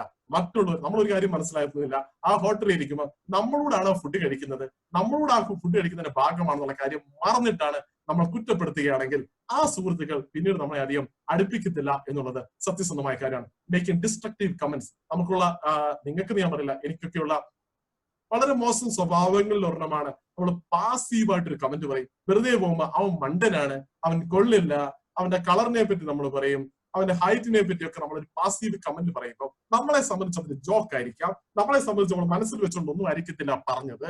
പക്ഷെങ്കിൽ ആ മനുഷ്യന് അത് എങ്ങനെയാണ് കൊള്ളുന്നത് നമുക്കറിയില്ല. ഈ അടുത്ത സമയത്ത് ഒരു ഹരി പത്തനാപുരം എന്ന് പറയുന്ന ഒരു ജ്യോതിഷം പങ്കുകളൊക്കെ പറയുന്ന ആൾ പറയുന്നേക്കാം, ഒരാളുടെ ഫേസ്ബുക്ക് ആകെ കല്യാണമൊക്കെ ഉറപ്പിച്ചു. അയാളുടെ ഫേസ്ബുക്കിൽ ഒരു ഫോട്ടോയുടെ താഴെ ഈ പെണ്ണിന്റെ വീട്ടുകാർ നോക്കിയപ്പോ ഈ ചെറുക്കിന്റെ ഫോട്ടോയുടെ താഴെ ആരോ ഒരു കമന്റ് ഇട്ടിട്ടുണ്ട്, താമര എന്നൊരു കമന്റ് ഇട്ടിട്ടുണ്ട്. എടാ താമരെ എന്ന് വിളിച്ചൊരു കമന്റ് ഇട്ടിട്ടുണ്ട്. ഹരി പത്തനാപുരം എന്ന് പറയുന്ന ഒരു ജ്യോതിഷ പങ്ക്തി കൈകാര്യം ചെയ്ത ഒരാൾ പറഞ്ഞ ഒരു കഥയാണ്. അയാൾ പറയുന്നത് എങ്ങനെയാണ്, അതിന്റെ താഴെ എഴുതിയിരിക്കുന്നത് താമരെ എന്ന് ആരാണ്ട് അയാളെ വിളിച്ചിട്ടുണ്ട്. ആ പെണ്ണിന്റെ വീട്ടുകാർ ആ പയ്യനുമായിട്ടുള്ള കല്യാണം വേണ്ട എന്ന് വെക്കുകയാണ്. കാരണം താമര എന്ന് പറഞ്ഞാൽ വെള്ളത്തിൽ പൊങ്ങിക്കിടക്കുന്ന ഒരു പുഷ്പം എന്നാണ് അതിന്റെ അർത്ഥം. അതിനർത്ഥം ഈ പയ്യൻ എപ്പോഴും വെള്ളത്തിൽ പൊങ്ങിക്കിടക്കുന്നു എന്ന ഒരർത്ഥം പെണ്ണിന്റെ വീട്ടുകാരെടുത്തു, കല്യാണം മാറി. നമ്മൾ പറയുന്ന പാസീവായിട്ട് പറഞ്ഞൊരു കമന്റ് ആയിരിക്കും. ചിലപ്പോൾ ആ ആൾ ഇത് ഉദ്ദേശിച്ചില്ല, ഒരാൾ ജീവിതം മാറ്റി പറയും. ദയവായിട്ട് നമ്മൾ ഗുഡ് ആയിട്ടിരിക്കുന്ന ഒരു മനുഷ്യൻ കുറച്ചുകൂടെ നല്ലൊരു മനുഷ്യൻ ദയവായിട്ടുള്ള പാസീവ് കമന്റുകൾ ഒഴിവാക്കുക. അവർ നമ്മളോട് കമന്റ് ചോദിച്ചെങ്കിൽ പറയുക, അല്ലെങ്കിൽ നമ്മൾ പറയുന്ന കമന്റ് കൊണ്ട് അവർക്ക് എന്തെങ്കിലും പ്രയോജനം ഉണ്ടെങ്കിൽ പറയുക. കമന്റ് വെറുതെ ഒരു കമന്റ് പറഞ്ഞതിനേക്കാൾ നല്ലത് ഒരു നല്ല സജഷൻ പറയുക. കുറച്ചുകൂടെ നല്ലതായിരുന്നെങ്കിൽ നല്ലതായിരുന്നു, കുറച്ചുകൂടി ഇങ്ങോട്ടൊന്ന് മാറ്റി വെച്ചായിരുന്നെങ്കിൽ നല്ലതായിരുന്നു, കുറച്ചുകൂടെ കവറുണ്ടെങ്കിൽ നല്ലതായിരുന്നു. ഒരു സജഷൻ പറഞ്ഞാൽ ഒരു പക്ഷേ അത് പ്രത്യേകിച്ച് കല്യാണമൊക്കെ കഴിച്ചിട്ട് നമ്മുടെ ഫ്രണ്ട് വരുമ്പോൾ നമ്മൾ വളരെ ബ്ലൈൻഡ് ആയിട്ട് കമന്റ് പറയാറുണ്ട്. പെണ്ണിനെ ചെറുക്കനെ പറ്റിയൊക്കെ കമന്റ് പറയാറുണ്ട്. നമുക്കത് കോമഡി ആയിരിക്കാം, നമ്മൾ ചിലപ്പോൾ മറ്റുള്ള ഒരുപാട് ചേർന്ന് ചിരിക്കാൻ വേണ്ടിയായിരിക്കാം. പക്ഷെ അവരുടെ ജീവിതത്തിൽ അതെങ്ങനെ കൊള്ളുന്നു. സ്പീക്കിംഗ് വെൻ ആങ്കറി, നമുക്ക് ദേഷ്യം, മൂന്നാമത്തെ പോയിന്റ് ആണ്. നമ്മൾ ഗുഡ് ടു ഗ്രേറ്റിലേക്ക് പോകാൻ നമുക്ക് തടസ്സമായിട്ട് നിൽക്കുന്ന വേറൊരു പോയിന്റ് ആണ് സ്പീക്കിംഗ് വെൻ ആങ്കറി. ദേഷ്യമുള്ളപ്പോ കണ്ണും മൂക്കുമില്ലാതെ പൊട്ടിത്തെറിച്ച് സംസാരിക്കുക. പ്രിയ സുഹൃത്തുക്കളെ, സാധാരണ നമ്മുടെ വീട്ടില് നമ്മുടെ വീട്ടുകാരോട് പറയുകയാണ്, ഒരു പാൽ കാപ്പി ഇട്ട് തരാൻ പറയുകയാണ്. കാപ്പിപ്പൊടി ഇട്ടൊരു കാപ്പി ഇട്ട് തരാൻ പറയും. പുള്ളിക്കാരി കാപ്പി ഇങ്ങനെയൊക്കെ ആറ്റി നമ്മുടെ ഫ്രണ്ടിൽ കൊണ്ട് തരുമ്പോൾ നമ്മൾ പെട്ടെന്ന് എടുത്ത് കുടിക്കാറുണ്ടോ? ഇല്ല. കാര്യം എന്താ? നമ്മൾ പെട്ടെന്ന് എടുത്ത് കുടിച്ചാൽ എന്ത് സംഭവിക്കും? കാപ്പിയുടെ പൊടി മൊത്തം നമ്മുടെ വായിലെത്തും, അത് നമുക്ക് കഴിക്കും, നമ്മൾ തുപ്പിക്കളയേണ്ടതായിട്ട് വരും. 1 മിനിറ്റ് അല്ലെങ്കിൽ 30 സെക്കൻഡ് സമയം നമ്മൾ അവിടെ വെയിറ്റ് ചെയ്യാൻ തയ്യാറായാൽ നല്ല മധുരമുള്ള കാപ്പി കുടിക്കാനായിട്ട് സാധിക്കും. ഞാൻ പറഞ്ഞത്രയേ ഉള്ളൂ. ദേഷ്യം വരുമ്പം ഇങ്ങനെ കലങ്ങി മറിഞ്ഞു കിടക്കുകയാണ്. അന്നേരം അവിടുന്ന് കയ്പ് മാത്രമേ പുറത്തോട്ട് ഉണ്ടാവത്തുള്ളൂ, മധുരമുള്ള ഒരു സാധനവും പുറത്തുണ്ടാകും. ഒരു 30 സെക്കൻഡ് സമയം കൂടി 1 മിനിറ്റ് സമയം വെയിറ്റ് ചെയ്താൽ പോസ് ആൻഡ് ഡിസൈഡ് എന്നാണ് പറയുന്നത്. പോസ് ആൻഡ് ഡിസൈഡ്, ഒരു നിമിഷം ഒന്ന് നിർത്തി ചിന്തിച്ചിട്ട് നമ്മൾ തീരുമാനമെടുത്താൽ നമുക്ക് ഒരു പക്ഷെങ്കിൽ ഈ വികാര വിക്ഷോഭങ്ങളെ തടഞ്ഞു നിർത്തി കൃത്യമായിട്ട് പ്രതികരിക്കാനായിട്ട് സാധിക്കും. നമ്മൾ പലപ്പോഴും പറഞ്ഞേക്കുന്ന ഒരു ഡയലോഗാണ്, തിളച്ച വെള്ളത്തിൽ മുഖം നോക്കാനായിട്ട് സാധിക്കത്തില്ല. വെള്ളം തിളച്ചുകൊണ്ടിരിക്കുമ്പോൾ നമുക്ക് മുഖം നോക്കിയാൽ ആ മുഖത്തിന്റെ റിഫ്ലക്ഷൻ അതിനകത്ത് കാണാൻ സാധിക്കത്തില്ല. അതുപോലെ തിളഞ്ഞു മറിഞ്ഞു കിടക്കുന്ന, ദേഷ്യപ്പെട്ട് കിടക്കുന്ന മനസ്സിൽ നിന്നും ഒരിക്കലും കറക്റ്റ് ആയിട്ടുള്ള തീരുമാനങ്ങൾ എത്തത്തില്ല. അത് നമ്മളെ പലപ്പോഴും പല ഗ്രൂപ്പുകളിനെ ഔട്ടാക്കി കളയും, പല സമൂഹങ്ങളെയും ഒഴിവാക്കി കളയും. And fourth one, fail to give recognition. Fail to give. ഇന്നത്തെ കാലത്ത് ഞാൻ ഒരു ചാറ്റ് ബോക്സ് ചോദിക്കുന്നില്ല, സമയമില്ലാത്തതുകൊണ്ട് ചോദിക്കുന്നില്ല. ഒരു മനുഷ്യൻ ഏറ്റവും ആത്മാർത്ഥമായിട്ട് പണിയെടുക്കുന്നത് എവിടെയാണെന്ന് നിങ്ങൾക്കറിയാം? ഒരു മനുഷ്യൻ ആത്മാർത്ഥമായിട്ട് ഏറ്റവും സിൻസിയർ ആയിട്ട് പണിയെടുക്കുന്നത് എവിടെയാണെന്ന് ആർക്കെങ്കിലും പറയാമോ? ഞാൻ ചോദിച്ചാൽ ചാറ്റ് ബോക്സിൽ ആൻസർ വരേണ്ടതാണ്. പക്ഷെ നമുക്കൊരു സമയക്കുറവുകൊണ്ട് ഞാൻ ചോദിക്കുന്നില്ല. ഞാൻ എന്റെ ഒബ്സർവേഷനിൽ പറയാം, ഒരു മനുഷ്യൻ ഏറ്റവും ആത്മാർത്ഥമായിട്ട് പണിയെടുക്കുന്നത് വോളണ്ടിയർ ആയിട്ട് പണിയെടുക്കുമ്പോഴാണ്. അത് ചിലപ്പോൾ പള്ളിയിലായിരിക്കാം, അമ്പലത്തിലായിരിക്കാം, ചില പൊതു സംഘടനകളിലായിരിക്കാം. അവർ വോളണ്ടിയർ ആയിട്ട് പണിയെടുക്കുമ്പോഴാണ് അവർ ഏറ്റവും സിൻസിയർ ആയിട്ട് പണിയെടുക്കുന്നത്, സാലറി കിട്ടുമ്പോഴല്ല. പുതിയ തലമുറ പിള്ളേർ മില്ലേനിയൽസ് എന്നാണ് അവർ അറിയപ്പെടുന്നത്. മില്ലേനിയൽസിനെ നിങ്ങൾ ജൂനിയർ ആയിട്ട് വെക്കുന്ന സമയത്ത് കൃത്യമായിട്ട് ഓർക്കുക, അവർക്ക് പണം മാത്രമല്ല സാർ മോട്ടിവേഷൻ. അവർക്ക് കറക്റ്റ് ആയിട്ടുള്ള റെക്കഗ്നീഷൻ ആണ് അവരുടെ മോട്ടിവേഷൻ. ഇന്ത്യൻ ആർമിക്കുള്ള ഏറ്റവും വലിയൊരു പ്രത്യേകതയുണ്ട്. ഇന്ത്യൻ ആർമിയിലെ ഓഫീസേഴ്സിന്റെ മോർട്ടാലിറ്റി റേറ്റ് ഒരുപാട് കൂടുതലാണ്. ഇന്ത്യൻ ആർമിയിലെ ഓഫീസേഴ്സിന്റെ മോർട്ടാലിറ്റി റേറ്റ് മറ്റുള്ള രാജ്യങ്ങളിലെ ഓഫീസേഴ്സിന്റെ മോർട്ടാലിറ്റി റേറ്റിനേക്കാൾ ഒരുപാട് കൂടുതലാണ്. അതായത് ഇന്ത്യൻ ആർമിയിലെ പട്ടാളക്കാർ, ഓഫീസർമാർ ഫ്രണ്ടിൽ നിന്നിട്ടാണ് നയിക്കുന്നത്. അല്ലാതെ പാവം പിടിച്ച ജവാനെ പിടിച്ച് ഫ്രണ്ടിൽ വിടുക അല്ല ചെയ്യുന്നത്, അവർ ഫ്രണ്ടിൽ നിന്ന് നയിക്കുകയാണ്. പക്ഷെ ആ ഒരു പട്ടാളത്തിന് മൊത്തത്തിലാണ് അതിന്റെ ക്രെഡിറ്റ് വരുന്നത്. അതുകൊണ്ട് ദയവ് ചെയ്ത് നമ്മുടെ ടീമായിട്ട് വർക്ക് ചെയ്യുന്ന സമയത്ത്, നമ്മുടെ ഓഫീസിൽ വർക്ക് ചെയ്യുന്ന സമയത്ത് നമ്മൾ don't fail to give the recognition. കൃത്യമായിട്ട് ആളുകളെ അക്നോളജ് ചെയ്യാൻ തയ്യാറാക്കുക. APJ അബ്ദുൽ കലാം എന്നൊരു മനുഷ്യൻ ഇന്നുണ്ട് എങ്കിൽ, നിങ്ങൾ ഞാനും ആരാധിക്കുന്നുണ്ട് എങ്കിൽ, അത് സതീഷ് ധവാൻ എന്ന് പറയുന്ന ഒരു മനുഷ്യന്റെ കണ്ടെത്തലാണെന്ന് ഞാൻ കൃത്യമായിട്ട് പറയും. അതിന്റെ ഒരു സ്റ്റോറി ഉണ്ടെന്ന് പറയാൻ ഇവിടെ നേരമില്ല, ഞാൻ പറയുന്നില്ല. കഴിഞ്ഞ 2011 ക്രിക്കറ്റ് വേൾഡ് കപ്പിൽ സച്ചിന് എല്ലാവരും എടുത്തുകൊണ്ട് നടക്കുന്ന സമയത്ത് ആ ടീമിന്റെ വിജയിച്ച ക്യാപ്റ്റൻ അതിന്റെ ഒരു ഓരം ചേർന്നാണ് നടക്കുന്നത്. അയാൾ ഒരിക്കലും ട്രോഫിയും പിടിച്ചിട്ടുണ്ട്. പിറ്റേ ദിവസം പത്രങ്ങളിൽ വന്ന പടത്തിനകത്ത് നടുക്ക് ധോണി നിൽക്കുന്ന ഒരു പടവും ഞാൻ കണ്ടില്ല. നടുക്ക് ധോണി നിൽക്കുന്ന ഒരു പടവും കണ്ടില്ല. എവറസ്റ്റിന്റെ മുകളിൽ ആദ്യമായിട്ട് കയറിയ എഡ്മണ്ട് ഹിലാരിയും ടെൻസിംഗ് നോർഗയും. ആ ടെൻസിംഗ് നോർഗ ഒരു ഷെർപ്പ മാത്രമാണ്. കേട്ടാ നമുക്ക് വിശ്വസിക്കാൻ പറ്റാത്ത കഥയാണ്. അതിന്റെ മുകളിൽ കയറി സാധാരണക്കാരനായ ഷെർപ്പയുടെ പടം മാത്രമാണ് എഡ്മണ്ട് ഹിലാരി എടുത്തത്. എഡ്മണ്ട് ഹിലാരി എവറസ്റ്റിന്റെ മുകളിൽ നിൽക്കുന്ന ഫോട്ടോ ഇന്നില്ല. അതാണ് ഫെയിൽ ടു ഗിവ് റെക്കഗ്നിഷൻ. നമ്മൾ മറ്റുള്ളവരെ അംഗീകരിക്കാൻ തയ്യാറായാൽ ആളുകൾ അറിയാതെ ഒരു കാന്തം പോലെ നിങ്ങളോടൊപ്പം ചേർന്ന് നിൽക്കും. ആളുകൾ നിങ്ങളെ തിരിച്ചറിയും, യാതൊരു സംശയമില്ല. ഇതുപോലെ 20 പോയിന്റാണ് ഞാൻ വെറും എടുത്ത 5 ക്ലിങ്ങിങ് ടു ദ പാസ്റ്റ്. പണ്ടത്തെ കാലത്തെ പരിപാടി ഞാൻ തുടക്കത്തിലേ പറഞ്ഞു. ഒരു ബാങ്കിന്റെ കാര്യം ഞാൻ പറഞ്ഞു. പഴയ പഴഞ്ചൻ രീതികളുമായിട്ട് നിന്നാൽ, പണ്ട് ജീവിച്ച രീതികളുമായിട്ട് നിന്നാൽ ഒരു രക്ഷയില്ല. മലബാർ ഗോൾഡ് എന്ന് പറയുന്ന 100-ലധികം ഷോറൂമുകളുള്ള അഹമ്മദ് എന്ന് പറയുന്ന ബിസിനസ്സുകാരൻ, അയാൾ ബേസിക്കലി അയാൾ ഒന്നാം തരം ബിസിനസ്സുകാരനാണ്. അയാളുടെ പേരൻസിനോ ഒന്നും സ്വർണ്ണ കച്ചവടമല്ല, ഒന്നാം തരം കൊപ്ര കച്ചവടക്കാരാണ്. ആ കൊപ്ര കച്ചവടത്തിൽ നിന്നാണ് അവർ തിരിഞ്ഞിട്ട് അതിനെ എന്താക്കി മാറ്റുന്നത്, ഒരു പുതിയ ബിസിനസ്സിലേക്ക് വരുന്നത്. ആ പാസ്റ്റിൽ ഇങ്ങനെ കടിച്ചു തൂങ്ങി കിടക്കുകയല്ല ചെയ്യുന്നത്. ഇന്ന് ഈസ്റ്റർ നിങ്ങൾ കാണുന്നുണ്ടെങ്കിൽ അതൊരു പലചരക്കടക്കാരന്റെ മകനാണ്. ആ നവാസ് മീരാൻ അല്ല, മീരാൻ എന്ന് പറയുന്ന മനുഷ്യൻ ഒരു പലചരക്കടക്കാരന്റെ മോനാണ്. അയാളാണ് അടുത്ത ലെവലിലേക്ക് ചിന്തിച്ച് പുതിയ പ്രൊഡക്റ്റുകളിലേക്ക് കൊണ്ടുപോകുന്നത്. ഒരിക്കലും ധീരുഭായ് അംബാനി ജിയോ എന്ന് പറയുന്ന ഒരു സാധനം ഉണ്ടാക്കിയില്ല. അത് അടുത്ത തലമുറയിലെ ആളുകളാണ് കിട്ടുന്നത്. ബേസിക്കലി കെമിക്കൽ എഞ്ചിനീയർ ആണ് മുകേഷ് അംബാനി. പക്ഷെ എന്ന് പറഞ്ഞിട്ട് അവരുടെ പ്രോഡക്റ്റ് കെമിക്കൽ മാത്രമല്ല, പഴയ കാലത്തെയോ പണ്ട് പഠിച്ച കാര്യങ്ങളോ മാത്രം കടിച്ചു തൂങ്ങി നിൽക്കാതെ, ചേതൻ ഭഗത് എന്ന് പറയുന്ന ഒരു എഴുത്തുകാരനുണ്ട് എങ്കിൽ അയാൾ ബേസിക്കലി IIM നിന്നും പഠിച്ചിറങ്ങിയ ഒരു ബാങ്കറാണ്. പക്ഷെ അറിയപ്പെടുന്നത് എഴുത്തുകാരൻ എന്ന പേരിലാണ്. ജോൺ ഗ്രിഷാമിനെ പറ്റി ഞാൻ മുമ്പേ പറഞ്ഞു. അയാൾ ബേസിക്കലി ഒരു അഡ്വക്കേറ്റ് ആണെങ്കിൽ കൂടിയും അയാൾ ഇന്ന് ലോകം മൊത്തം അറിയപ്പെടുന്നത് ഒരു എഴുത്തുകാരൻ എന്ന പേരിലാണ് അറിയപ്പെടുന്നത്. ഡ്രൈവിംഗ് ലൈസൻസ് എന്ന സിനിമ സംവിധാനം ചെയ്ത സച്ചി ബേസിക്കലി തന്നെ ഒന്നാമതൊരു ഒരു അഡ്വക്കേറ്റ് ആണെങ്കിലും പിന്നെ അയാൾ അറിയപ്പെടുന്നത് എന്താണെന്ന് ചോദിച്ചാൽ ഒരു ഡയറക്ടർ എന്ന പേരിലാണ്. അതുകൊണ്ട് പണ്ട് കാലത്തെ അല്ലെങ്കിൽ നമ്മൾ പറയാറുണ്ട്, മ്യൂച്വൽ ഫണ്ടിന്റെ ഒരു ഡയലോഗ് എന്നെ താഴെയുണ്ട്, past performance does not guarantee future success. അതുകൊണ്ട് പ്രിയ സുഹൃത്തുക്കളെ, നിങ്ങൾക്ക് വേണ്ടി പറഞ്ഞാണെന്ന് വിചാരിക്കേണ്ട. ഇതിനകത്ത് ബാക്കിയുള്ള പോയിന്റ്സ് എപ്പോഴെങ്കിലും വേണമെന്നുണ്ടെങ്കിൽ ഇതിന്റെ അവസാനം ഞാൻ എന്റെ വാട്സ്ആപ്പ് നമ്പർ തരും. ഞാൻ അതിന്റെ PDF നിങ്ങൾക്ക് അയച്ചു തരാം.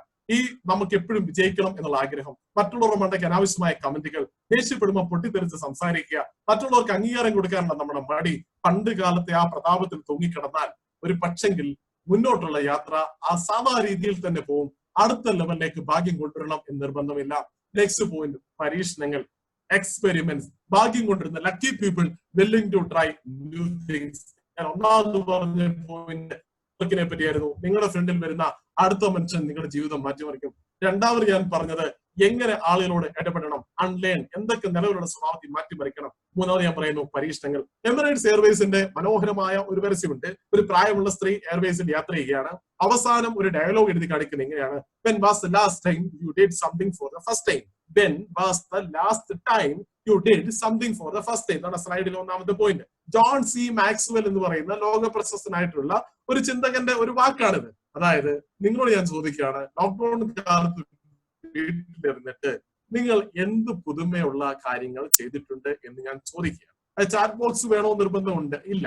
കാര്യം അതിനുള്ള സമയം നമുക്ക് ഭയങ്കര കുറവാണ്. 2:42 സ്ലോട്ട് മാത്രമേ ഉള്ളൂ. അല്ലെങ്കിൽ ഞാൻ അവസാനം പറയുന്ന സാധനങ്ങൾ കുറയ്ക്കേണ്ടതായിട്ട് വരും. എന്തെങ്കിലും കാര്യം നിങ്ങൾ പരീക്ഷിച്ചിട്ടുണ്ടോ എന്ന് നിങ്ങൾ മനസ്സിൽ വിചാരിക്കുക. ചിലപ്പോൾ അത് ഒരു ചക്കക്കുരു വെച്ചുള്ള പുതിയ ഐറ്റം ആയിരിക്കാം, നോ പ്രോബ്ലം. നിങ്ങൾക്ക് ഇതുവരെയുള്ള എന്തെങ്കിലും, നിങ്ങൾ ഇതുവരെ പരീക്ഷിച്ചിട്ടില്ലാത്ത എന്തെങ്കിലും ഒരു സാധനം നിങ്ങൾ പുതിയതായിട്ട് പരീക്ഷിച്ചിട്ടുണ്ടോ എന്നാണ് ഞാൻ ആത്മാർത്ഥമായിട്ട് ചോദിക്കുന്നത്. പലരും ജോലിയിടയ്ക്ക് ഞാനും നിങ്ങളും പറയാനുണ്ടായിരുന്നു, പുതിയതൊന്നും പരീക്ഷിക്കാൻ സമയമില്ല എന്ന് നമ്മൾ പറയാനുണ്ടായിരുന്നു. സമയമില്ല.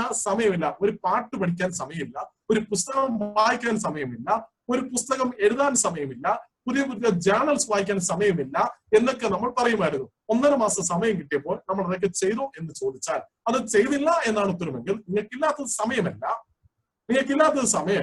നിങ്ങൾക്കില്ലാത്തത് ഡിസിപ്ലിനാണ്. നിങ്ങൾക്കില്ലാത്തത് സമയമല്ല, നിങ്ങൾക്കില്ലാത്തത് ഡിസിപ്ലിനാണ്. ഡിസിപ്ലിനുമായി ബന്ധപ്പെട്ട ഒറ്റ കാര്യം മാത്രം ഞാൻ പറയാണ്. ഈ ഒരു ഡയലോഗ് കുറിച്ചു വെക്കുക. അല്ലെങ്കിൽ വീട്ടിൽ നിങ്ങളുടെ മക്കളുണ്ടെങ്കിൽ അവരോട് പറയുക, the pain of discipline is much lesser than the pain of regrets. Explanation ഒന്നുമില്ല. നിങ്ങൾ നേരിട്ട് നിങ്ങളുടെ മക്കൾ കോളേജിലോ സ്കൂളിലോ ഒക്കെ പഠിക്കുന്ന മക്കളുണ്ട് എങ്കിൽ അവരോട് പറയുക, the pain of discipline is much lesser than the pain of regrets. അത് ഞാൻ വേറെ 1 മണിക്കൂർ എടുക്കുന്ന ഒരു ട്രെയിനിങ് ടോപ്പിക്കാണ്. ഞാൻ ജസ്റ്റ് പേര് മാത്രം പറഞ്ഞു എന്ന് മാത്രമേ ഉള്ളൂ. The pain of discipline is much lesser than the pain of regrets. ശരിക്കും പറഞ്ഞാൽ നമുക്ക് പരീക്ഷണങ്ങൾക്ക് സമയമില്ല എന്നല്ല, നമുക്ക് ഡിസിപ്ലിൻ ഉണ്ടോ എന്നുള്ളതാണ് ഏറ്റവും പ്രസക്തമായിട്ടുള്ള ചോദ്യം. 1894 ഒരു പാഴ്സി വംശജനായ ഒരു മനുഷ്യൻ ബോംബെയിലാണ് താമസിക്കുന്നത്. നിങ്ങളെ പോലെ അദ്ദേഹം അഡ്വക്കേറ്റ് ആണ്, പക്ഷെ നിങ്ങളെ പോലല്ല, അദ്ദേഹം പഠിച്ചിറങ്ങിയിട്ട് മാത്രമേ ഉള്ളൂ. അദ്ദേഹം ഒരു കേസ് വാദിക്കാനായിട്ട് ആദ്യമായിട്ട് ഒരു കേസ് വാദിക്കാനായിട്ട് പോവുകയാണ്. കേസിന്റെ ഒരു 3/4 ഭാഗം എത്തിയപ്പോൾ ഇയാൾക്ക് മനസ്സിലായി തന്റെ ക്ലയന്റിന്റെ ഭാഗത്ത് താൻ ആർക്കു വേണ്ടിയാണോ കേസ് വാദിക്കുന്നത് ആ ആളുടെ ഭാഗത്തും ചില തെറ്റുകളുണ്ട് എന്ന് ഈ അർദേശിർ എന്ന് പറയുന്ന പാഴ്സി വംശജനായ മനുഷ്യന് മനസ്സിലാക്കുകയാണ്. താൻ കേസ് വാദിക്കുന്ന ആളുടെ ഭാഗത്തും തെറ്റുണ്ടെന്ന്. അപ്പൊ നമ്മൾ വിചാരിക്കും അങ്ങനെയൊക്കെയാണല്ലോ. പക്ഷെ ഇയാൾ ഈ കേസ് അവിടെ വെച്ച് ഉപേക്ഷിച്ചു. അപ്പൊ നമ്മൾ വിചാരിക്കും ഈ 5 കൊല്ലം പിന്നെ താൻ എന്നാ പഠിക്കാനാ പോയത്? ശരിയാണ്, എനിക്ക് മനസ്സിൽ വന്ന ഒരു ചോദ്യമാണ്, താൻ പിന്നെ എന്നാ പഠിക്കാനാ പോയത്? പക്ഷെ അയാൾക്ക് അവിടെ വെച്ചിട്ടാണ് നിർഭാഗ്യവശാൽ അത്യാവശ്യം സാമ്പത്തികമുള്ള ഒരു വീട്ടിലാണ്, അയാൾക്ക് അവിടെ വെച്ചിട്ടാണ് മനസ്സിലാവുന്നത് ഈ പണി നമുക്ക് പറ്റിയതല്ല, ഈ പണി നമ്മൾ അവസാനിപ്പിക്കും. അങ്ങനെ അയാൾ അവസാനിപ്പിച്ചു. യാതൊരു ബന്ധവുമില്ലാത്ത ഒരു ഫാർമസ്യൂട്ടിക്കൽ കമ്പനിയിൽ ജോലിക്ക് കയറുകയാണ്. അസിസ്റ്റന്റ് ആയിട്ട് ജോലിക്ക് കയറുകയാണ്. അങ്ങനെ ഇരിക്കുമ്പോഴും മനസ്സിലൊരു സംരംഭകന്റെ മനസ്സ് എവിടെയോ അയാൾക്ക് ബാക്കിയെടുപ്പുണ്ട്. അയാൾ ഒരു 3000 രൂപ തന്റെ അച്ഛന്റെ സുഹൃത്തിന്റെ നിന്ന് കടം വാങ്ങിക്കുന്നു. അച്ഛൻ്റെ ഇത് വാങ്ങിക്കുന്നില്ല. അച്ഛൻ്റെ നിന്നാണെങ്കിൽ അച്ഛൻ കൊടുക്കും, കുഴപ്പമൊന്നുള്ള വീടല്ല. പക്ഷെ അച്ഛൻ്റെ നിന്ന് കൊടുത്താൽ അതൊരു സമ്മാനമായിട്ട് വാങ്ങിക്കേണ്ടി വരും. മറ്റേതാണെങ്കിൽ കടമായിട്ട് വാങ്ങിക്കാം, തിരിച്ചു കൊടുക്കാനുള്ള ഒരു ഡ്രൈവ് ഉണ്ടാകും, ഒരു പ്രേരണ ഉണ്ടാകും എന്ന് വിചാരിച്ച് അച്ഛന്റെ സുഹൃത്തായിട്ടുള്ള MM കാമ എന്ന് പറയുന്ന ഒരു മനുഷ്യന്റെ നിന്ന് 3000 രൂപ കടം വാങ്ങിക്കും. ആ 3000 രൂപയുമായിട്ട് ഇയാൾക്ക് ഈ ഫാർമസ്യൂട്ടിക്കൽ കമ്പനിയിൽ നിന്നപ്പോൾ മനസ്സിലായി 1894 ബ്രിട്ടീഷ് ഇന്ത്യയുടെ കാലത്താണ് ഇവിടുത്തെ എല്ലാ സർജിക്കൽ എക്യുപ്മെന്റ്സും, കത്രികയും ഫെർസെപ്സും ഉൾപ്പെടെയുള്ള എല്ലാ സർജിക്കൽ എക്യുപ്മെന്റ്സും വിദേശ രാജ്യത്തു നിന്ന് വരുന്ന മെയ്ഡ് ഇൻ ഇംഗ്ലണ്ട് സാധനങ്ങളാണ് വരുന്നതെന്ന് മനസ്സിലായി. അങ്ങനെയാണെങ്കിൽ ഇന്ത്യയിൽ എന്തുകൊണ്ട് ഉണ്ടാക്കിക്കൂടാ എന്ന് വിചാരിച്ച് ഈ അർദേശുർ എന്ന് പറയുന്ന പാഴ്സി വംശജൻ ഈ സർജിക്കൽ എക്യുപ്മെന്റ്സ് ഉണ്ടാക്കിയെടുക്കുകയാണ്. പക്ഷെ നിർഭാഗ്യം എന്ന് പറയട്ടെ, മെയ്ഡ് ഇൻ ഇന്ത്യ എന്ന് കണ്ടപ്പോഴേ ഇത് ആക്രി എന്ന് പറയുന്ന വിഭാഗത്തിലേക്ക് ബ്രിട്ടീഷ് ഇന്ത്യയിലെ സ്ഥാപനങ്ങൾ എടുത്തു കളഞ്ഞു. കാരണം 1894 ബ്രിട്ടീഷ് ഇന്ത്യയുടെ കാലത്താണ്. അയാൾ എല്ലാ പ്രോഡക്റ്റും വെള്ളത്തിൽ പോയി. പക്ഷെ അദ്ദേഹത്തിന് ഈ സർജിക്കൽ എക്യുപ്മെന്റ്സ് ഒക്കെ ഉണ്ടാക്കിയപ്പോൾ ലോഹം അഥവാ മെറ്റൽസുമായിട്ട് ഒരു ബന്ധം ഉണ്ടായി. ആ ബന്ധത്തിന് പുറത്ത് അയാൾ അടുത്തതായിട്ട് നിർമ്മിക്കുന്നത്, അയാൾ ഒരു കബോർഡ് നിർമ്മിക്കുന്നു, ഒരു സേഫ് നിർമ്മിക്കുന്നു. അയാൾ പിന്നീട് ഈ പൂട്ട് എന്ന് പറയുന്ന, അല്ലെങ്കിൽ നമ്മുടെ ലോക്കിനെ പറ്റി പഠിക്കുന്നു. അങ്ങനെ അയാൾ ഒരു പൂട്ട് ഉണ്ടാക്കുന്നു. ആ പൂട്ട് സൂപ്പർ ഹിറ്റ് ആവുന്നു. ആ പൂട്ട് ഇന്ന് നിങ്ങളുടെയും എന്റെയും വീട്ടിലുണ്ട്. കാരണം ആ ചെറുപ്പക്കാരന്റെ പൂർണ്ണമായ പേര് അർദേശുർ എന്നല്ല, അർദേശുർ ഗോദറേജ് എന്നാണ്. അർദേശുർ ഗോദറേജ് എന്നാണ്. ഇത് നിങ്ങളുടെ വീട്ടിൽ, എന്റെ വീട്ടിൽ നമ്മൾ ഉപയോഗിക്കുന്ന ഗോദറേജിന്റെ ഒരുപാട് ഉൽപ്പന്നങ്ങളുണ്ട്. എങ്കിൽ ഗോദറേജിന്റെ ഹെയർ ഡൈ വരെ അടിച്ചിട്ട് നമ്മൾ വന്നിരിക്കുകയാണെങ്കിൽ അതിന്റെയൊക്കെ തുടക്കക്കാരൻ ഈ അർദേശുർ എന്ന് പറയുന്ന ചെറുപ്പക്കാരനാണ്. ആദ്യമായിട്ട് ഒരു സർജിക്കൽ എക്യുപ്മെന്റ്സ് പരീക്ഷിച്ചു, സേഫ് പരീക്ഷിച്ചു, കബോർഡ് പരീക്ഷിച്ചു, അതിനുശേഷം പൂട്ട് പരീക്ഷിച്ചു, സോപ്പ് പരീക്ഷിച്ചു. അവസാനം കഴിഞ്ഞ വർഷം ചന്ദ്രയാൻ 2 പ്രധാനപ്പെട്ട ടെക്നിക്കൽ പാർട്ട്നേഴ്സിൽ അതിനാവശ്യമായിട്ടുള്ള സബ് കോൺട്രാക്ട് എടുത്ത കമ്പനികളിൽ ഒരു പ്രമുഖ കമ്പനി അർദേശുറിന്റെ ഇന്നത്തെ തലമുറക്കാരനായ RV ഗോദ്രേജും പരമേശ്വർ ഗോദ്രേജും ഒക്കെ നേതൃത്വം നൽകുന്ന ഗോദ്രേജ് ഗ്രൂപ്പാണ്. ഇനി നിങ്ങൾ എപ്പോഴെങ്കിലും ഗോദ്രേജ് ഗ്രൂപ്പിന്റെ ഒരു സാധനം വാങ്ങിക്കുമ്പോൾ ഓർക്കുക, ഇത് അദ്ദേഹം നടത്തിയ ഒരു പരീക്ഷണത്തിന്റെ ഫലമാണ്. അതുകൊണ്ടാണ് ഞാൻ ചോദിച്ചത്, when was the last time you did something for the first time? When was the last time you did something for the first time? ഒരു കഥ ഒരു ഇത്തിരിയോട് ബാക്കി പറയാം. ആ 3000 രൂപ തിരിച്ചു കൊടുക്കാൻ തന്നെ അച്ഛന്റെ സുഹൃത്തിന്റെ അടുത്ത് ചെല്ലുകയാണ്. MM കാമയുടെ അടുത്ത് ചെല്ലുകയാണ് താൻ വാങ്ങിച്ച 3000 രൂപ തിരിച്ചു കൊടുക്കാനായിട്ട്. അപ്പൊ MM കാമ പറഞ്ഞു, പൈസ ഒന്നും തിരിച്ചു വേണ്ട, എന്റെ അനന്ത്, നീ ഇപ്പം ബിസിനസ്സുകാരനായല്ലോ, എന്റെ അനന്തരവനെ കൂടെ നിന്റെ ബിസിനസ്സിൽ പാർട്ണറായിട്ട് എടുത്തുകൂടെ എന്ന് ചോദിച്ചു. ആ അനന്തരവന്റെ പേരാണ് ബോയ്സ്, BOYCE, ബോയ്സ്. അങ്ങനെ ഗോദ്രേജ് ആൻഡ് ബോയ്സ് എന്നായിരുന്നു കമ്പനിയുടെ പേര് വന്നത്. പക്ഷെ ബോയ്സ് കുറച്ചാൾ കഴിഞ്ഞപ്പം ഈ പണി മടുത്തിട്ട് വിട്ടുപോയി. പക്ഷെ പ്രിയ സുഹൃത്തുക്കളെ, 100 വർഷങ്ങൾക്കിപ്പുറം, 120 വർഷങ്ങൾക്കിപ്പുറം ഇന്ന് നിങ്ങൾ കൊല്ലത്ത് പോയി നോക്കിയാൽ ഗോദ്രേജ് എന്ന് മാത്രമായിരിക്കത്തില്ല, ഗോദ്രേജിന്റെ ചില ഷോറൂമുകളുടെ ഫ്രണ്ടിൽ എഴുതിയിരിക്കുന്നത് ഗോദ്രേജ് ആൻഡ് ബോയ്സ് എന്നായിരിക്കും എഴുതിയിരിക്കുന്നത്. എല്ലാ ഉൽപ്പന്നങ്ങളും ഉണ്ടെങ്കില്ല, ഗോദ്രേജിന്റെ ചില ഉൽപ്പന്നങ്ങളുടെ എങ്കിലും മുകളിൽ എഴുതിയേക്കുന്നത് ഗോദ്രേജ് എന്ന് മാത്രമല്ല, ഗോദ്രേജ് ആൻഡ് ബോയ്സ് എന്നാണ്. അതിനാണ് ഞാൻ മുമ്പേ പറഞ്ഞത്, നന്ദിയുള്ള മനുഷ്യനായിരിക്കണം. ആ കൊടുത്ത 3000 രൂപയുടെ നന്ദി ഇന്ന് ആ ലോഗോയിൽ കാണാറുണ്ട്. ആ 3000 രൂപയുടെ നന്ദി ഇന്നും ആ ലോഗോയിൽ കാണാറുണ്ട്. അതിനെപ്പറ്റി ഒരു ടോപ്പിക്ക് സമയം ഉണ്ടെങ്കിൽ മാത്രം ഞാൻ അവസാനം പറയും, ഇല്ലെങ്കിൽ അത് വിടുകയാണ്. So when was the last time you did something for the first time? അങ്ങനെയാണെങ്കിൽ നമ്മൾ ചോദിക്കും, സാർ ഞാനൊരു അഡ്വക്കേറ്റ് ആണ്. ചിലപ്പോൾ എന്നെ കേട്ടുകൊണ്ടിരിക്കുന്നത് അഡ്വക്കേറ്റ്സ് മാത്രമായിരിക്കും, നിങ്ങളുടെ വീട്ടിലുള്ള നിങ്ങളുടെ സ്പൗസ് കേട്ടുകൊണ്ടിരിപ്പുണ്ടായിരിക്കും. അവർ വിചാരിക്കും ഞാനൊരു വീട്ടമ്മയാണ്, ഞാൻ എന്ത് പരീക്ഷണങ്ങളാണ് ചെയ്യേണ്ടത്, എനിക്ക് അതിനൊരു മനസ്സില്ല എങ്കിൽ നിങ്ങൾ ഒരു പരീക്ഷണവും ചെയ്യേണ്ട. ഞാൻ ആ സ്ലൈഡിൽ ഇരിക്കുന്ന 2ാമത് പോയിന്റ് വായിച്ച് നോക്കിയാൽ മതി. Always ask, is there a better way? Is there a better way? ഇത് ചെയ്യാൻ, ഇപ്പൊ ചെയ്തുകൊണ്ടിരിക്കുന്ന കാര്യം ചെയ്യാൻ കുറച്ചുകൂടെ നല്ല എന്തെങ്കിലും മാർഗമുണ്ടോ, കുറച്ചുകൂടെ ഒരു മാർഗം ഉണ്ട്. ഈ റോഡ് സൈഡിൽ ചായ വിൽക്കുന്ന ആ പയ്യന്മാരായി ഇതിന്റെ ഉസ്താദുകൾ 7 രൂപയ്ക്ക് ചായ തരും. അതിന് മണ്ടയ്ക്ക് അവന്മാര് ബൂസ്റ്റിന്റെ പൊടി ഇട്ട് തരും. അവന് അതിന് മണ്ടയ്ക്ക് ബൂസ്റ്റിന്റെ പൊടി ഇട്ട് തരും. സാധാരണ ഉഴുന്നുവടയാണ് കിട്ടുന്നതെങ്കിൽ ഇവൻ ഉഴുന്നുവട 2 ചമ്മന്തി തരും. അന്നേരം അവൻ സ്കൂളിൽ പോയിട്ടില്ലാത്തവരാ. പക്ഷെ അവൻ ആലോചിക്കുന്നത് ഈസ് ദേർ എ ബെറ്റർ വേ, എന്റെ കടയിലേക്ക് ഇവനെ ആകർഷിക്കാൻ എന്തെങ്കിലും നല്ല വഴിയുണ്ടോ എന്നാണ് ആലോചിക്കുന്നത്. ഈ സുഹൃത്തുക്കളെ ഓരോരുത്തരോട് സംസാരിക്കുമ്പോൾ, ഓരോ ഡീലിംഗ് നടത്തപ്പെടും, നിങ്ങളൊരു ബാങ്കുമായിട്ട് ഇടപെടുമ്പോഴും always ask is there a better way. അതുപോലെ ഇവിടെ ഒരുപാട് സ്റ്റോറീസ് പറയാനുള്ള സമയമില്ലാത്തതുകൊണ്ട് പറയുന്നില്ല. ലാസ്റ്റ് പോയിന്റ് എന്നത് എഴുതിയിട്ടുണ്ട്, doing the same again and again and expecting different result is called insanity.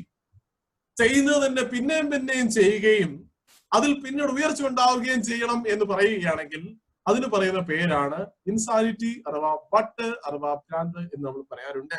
നാരങ്ങാവെള്ളം വെക്കുന്നവൻ നാരങ്ങാവെള്ളം മാത്രം വിറ്റുകൊണ്ടിരുന്നാൽ അവൻ എങ്ങനെ ഇരിക്കത്തുള്ളൂ? അവൻ കുലുക്കി സർബത്ത് ഉണ്ടാക്കണം, അവൻ ഫുൾ ജാർ സോഡ ഉണ്ടാക്കണം, അവൻ പിന്നെ ഹോട്ടൽ നടത്തുന്നവനാണെങ്കിൽ അവൻ കിഴിപ്പൊറോട്ട ഉണ്ടാക്കണം, മുള ബിരിയാണി ഉണ്ടാക്കണം. മനുഷ്യൻ എല്ലാം ഒന്ന് തന്നെയാണ് ഐറ്റം. പക്ഷെങ്കിൽ try something new. Always ask is there a better വേ. മുന്നോട്ട് പോകാൻ എന്തെങ്കിലും ഒരു നല്ല വഴി ഉണ്ടോ എന്ന് ആലോചിക്കുക. ഞാൻ പറഞ്ഞ ആദ്യത്തെ പോയിന്റ് നെറ്റ്വർക്ക് എന്നുള്ളതായിരുന്നു. അവിടെ ഞാൻ നിങ്ങളോട് ഓർമ്മിപ്പിച്ച ഒറ്റ കാര്യം മാത്രമേ ഉള്ളൂ. മുന്നിൽ വരുന്ന മനുഷ്യനെ പറ്റി the next person can change your life, അല്ലെങ്കിൽ നിങ്ങൾ അടുത്തായിട്ട് പരിചയപ്പെടാൻ പോകുന്ന മനുഷ്യൻ നിങ്ങളുടെ ജീവിതം മാറ്റിമറിക്കാൻ കഴിവുള്ള ഒരു മനുഷ്യനാണ് നോക്കുക. രണ്ടാമത് ഞാൻ പറഞ്ഞതിനകത്ത് കുറെ കാര്യങ്ങൾ പറഞ്ഞായിരുന്നു. വിജയത്തിനോടുള്ള നമ്മുടെ അടങ്ങാത്ത അഭിനിവേശം പലപ്പോഴും നമ്മളെ വെള്ളത്തിക്കൊണ്ട് ചാടിക്കുന്ന. മൂന്നാമത് ഞാൻ പറഞ്ഞ പോയിന്റ് ഒറ്റ കാര്യം മാത്രം ഓർത്തിരുന്ന അവരെ always ask is there a better വേ. കുറച്ചുകൂടെ ഭംഗിയായിട്ട് മുന്നോട്ട് പോകാൻ എന്തെങ്കിലും വഴിയുണ്ടോ എന്ന് ആലോചിച്ച് നോക്കുക. റിസ്ക് എന്ന എക്സ്പെരിമെന്റ് എന്ന് പറയുമ്പോൾ വലിയ പൈസ ചിലവില്ല. റിസ്ക് എന്ന് പറയുമ്പോൾ കുറച്ചുകൂടെ നഷ്ടസാധ്യതയുള്ള സാധനം. People take calculated risk, cut losses and learn from the mistakes. Calculated risk എന്നുള്ളതാണ് എന്റെ പ്രധാനപ്പെട്ട വാക്യം.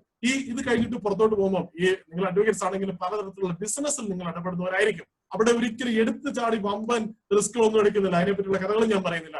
പക്ഷെങ്കിൽ കാൽക്കുലേറ്റഡ് റിസ്ക് എടുക്കാം. എന്താണ് കാൽക്കുലേറ്റഡ് റിസ്ക് എന്ന് ചോദിച്ചാൽ, നിങ്ങൾ 9ാമത്തെ നിലയിൽ നിൽക്കുകയാണ്, നിങ്ങളുടെ കെട്ടിടത്തിന്റെ താഴെ തീ പിടിക്കുന്നു, താഴത്തെ നിലയിൽ തീ പിടിച്ചു തുടങ്ങുന്നു. നിങ്ങൾക്ക് 9ാമത്തെ നിലയിൽ വേണമെങ്കിൽ എടുത്ത് ചാടാം. അല്ലെങ്കിൽ താഴോട്ട് 8 വന്നിട്ട് താഴോട്ട് നോക്കാം, തീ താഴെ പിടിക്കുന്നതേ ഉള്ളൂ. 7 വരാം, 6 വരാം, 5 വരാം. 5ാമത്തെ നിലയിൽ പുറയിലോട്ട് പോയി പാരപ്പറ്റേന്ന് എടുത്ത് ചാടാം. ഒരിക്കലും 9ാമത്തെ നിലയിൽ നിന്ന് ചാടുന്നതിന് അത്രയും പരിക്ക് വരത്തില്ല 5ാമത്തെ നിലയിൽ നിന്ന് ചാടിയാൽ. ഇതിന് പറയുന്ന പേരാണ് കാൽക്കുലേറ്റഡ് റിസ്ക്. കത്തുവായിരുന്നു എന്നോട് തിരിച്ചു ചോദിക്കരുത്, അതല്ല ഉദ്ദേശിച്ചത്. കഥ പറഞ്ഞു എന്ന് മാത്രമേ ഉള്ളൂ. അപ്പം കാൽക്കുലേറ്റഡ് റിസ്ക് എന്ന് പറഞ്ഞാൽ എത്രത്തോളം ആഘാതം കുറയ്ക്കാമോ അത്രത്തോളം ആഘാതം കുറയ്ക്കുക. പക്ഷെ റിസ്ക് എടുക്കുന്നവർ ഒരു കാര്യം മാത്രം കൃത്യമായിട്ട് ഓർത്തിരിക്കുക, focus, learn, grow, enjoy, but remember don't change the order. നിങ്ങളൊരു പുതിയ പ്രസ്ഥാനം ആരംഭിക്കുകയാണെങ്കിൽ, നിങ്ങളൊരു പുതിയ വെഞ്ചർ, നിങ്ങളിപ്പോ ഒരു വലിയൊരു കമ്പനിക്ക് വേണ്ടി നിങ്ങളുടെ വർക്ക് കൊടുക്കുകയാണെങ്കിൽ, focus, learn, grow, enjoy, but don't change the order. ആ എൻജോയ്മെന്റ് ആദ്യം കൊണ്ടുവച്ചാൽ പുതിയ തലമുറയിലെ എന്റെ തലമുറയിലെ ആളുകൾക്കൊക്കെ എപ്പോഴും പറ്റുന്നത് ആദ്യമേ എൻജോയ്മെന്റും ബാക്കിയായിരിക്കും ഫോക്കസും ലേണും ഗ്രോയും. നിങ്ങളുടെ ജൂനിയർ ആയിട്ട് വരുന്ന അഡ്വക്കേറ്റ്സിനെ പറ്റി നിങ്ങൾക്കുള്ള ഏറ്റവും വലിയ പരാതി ഇതായിരിക്കും, അവർക്ക് എൻജോയ്മെന്റ് ആണ് കൂടുതലെന്ന്. നിങ്ങളുടെ കാലയളവ് അങ്ങനെ ആയിരിക്കത്തില്ല നിങ്ങൾ പറയും. കറക്റ്റ് ആണ്, അവർക്ക് പറഞ്ഞു കൊടുക്കേണ്ട ഇത്രയേ ഉള്ളൂ. ആദ്യം ഫോക്കസ്, രണ്ടാമത്തത് ലേൺ, 3 ഗ്രോ, 4 എൻജോയ്. അഡ്വക്കേറ്റ്സിനെ സംബന്ധിച്ചുള്ള ഏറ്റവും പ്രമുഖമായിട്ടുള്ള വരി അടുത്ത വരി കിടക്കുന്നു, don't underestimate the time it takes to succeed. Law കോളേജിൽ നിന്ന് പുറത്തോട്ട് അങ്ങോട്ട് വരുന്ന സമയത്തെ വിജയിക്കണം എന്ന് വിചാരിച്ചു, 2 കൊല്ലം വിജയിച്ചില്ല, എന്നാൽ ഈ പണി നിർത്തി പോയി ഗൾഫിൽ പോകാൻ വിചാരിക്കുന്ന എത്രയോ ജൂനിയേഴ്സിനെ നിങ്ങൾ കണ്ടിട്ടുണ്ട്. അവർക്കറിയത്തില്ല നിങ്ങളുടെ വർഷങ്ങളുടെ പ്രയത്നമാണ് നിങ്ങൾ ഇന്ന് അനുഭവിക്കുന്ന സൗഭാഗ്യങ്ങൾ, സീനിയർ അനുഭവിക്കുന്ന സൗഭാഗ്യങ്ങൾ അവർ തിരിച്ചറിയുന്നില്ല. നമ്മളൊരു തെങ്ങ് വെച്ചു, 2ാമത്തെ മാസം അതിന് വിളവെടുക്കണം എന്ന് പറഞ്ഞാൽ നടക്കില്ല. നിങ്ങളൊരു തെങ്ങ് വെച്ചു, 1.5 കൊല്ലം കഴിയുമ്പോൾ അതിന്റെ വിളവെടുക്കുന്ന കേസ് നടക്കത്തില്ല. അതിനൊരു സമയമുണ്ട്. ആ സമയം കൃത്യമായി നിങ്ങൾക്ക് അറിയാൻ പറ്റണം. സുഹൃത്തുക്കളെ, എനിക്കൊന്ന് ഇത് വീണ്ടും കട്ടാവുകയാണ്. പ്രൊമോസറെ ഒന്നുകൂടെ ലോഗിൻ ചെയ്യുന്നുണ്ടോ? എനിക്ക് ഒരു പോയിന്റ് കൂടെ പറഞ്ഞാൽ അവസാനിപ്പിക്കും. ഒരു പോയിന്റ് കൂടെ എനിക്ക് പറയാനായിട്ടുള്ളത് ഒരു 10-15 മിനിറ്റ് ലോഗിൻ ചെയ്താൽ മതി. റീലോഗിൻ ചെയ്യുന്നുണ്ട്. ഉറപ്പായിട്ടും ലോഗിൻ ചെയ്യാം. ഓക്കെ.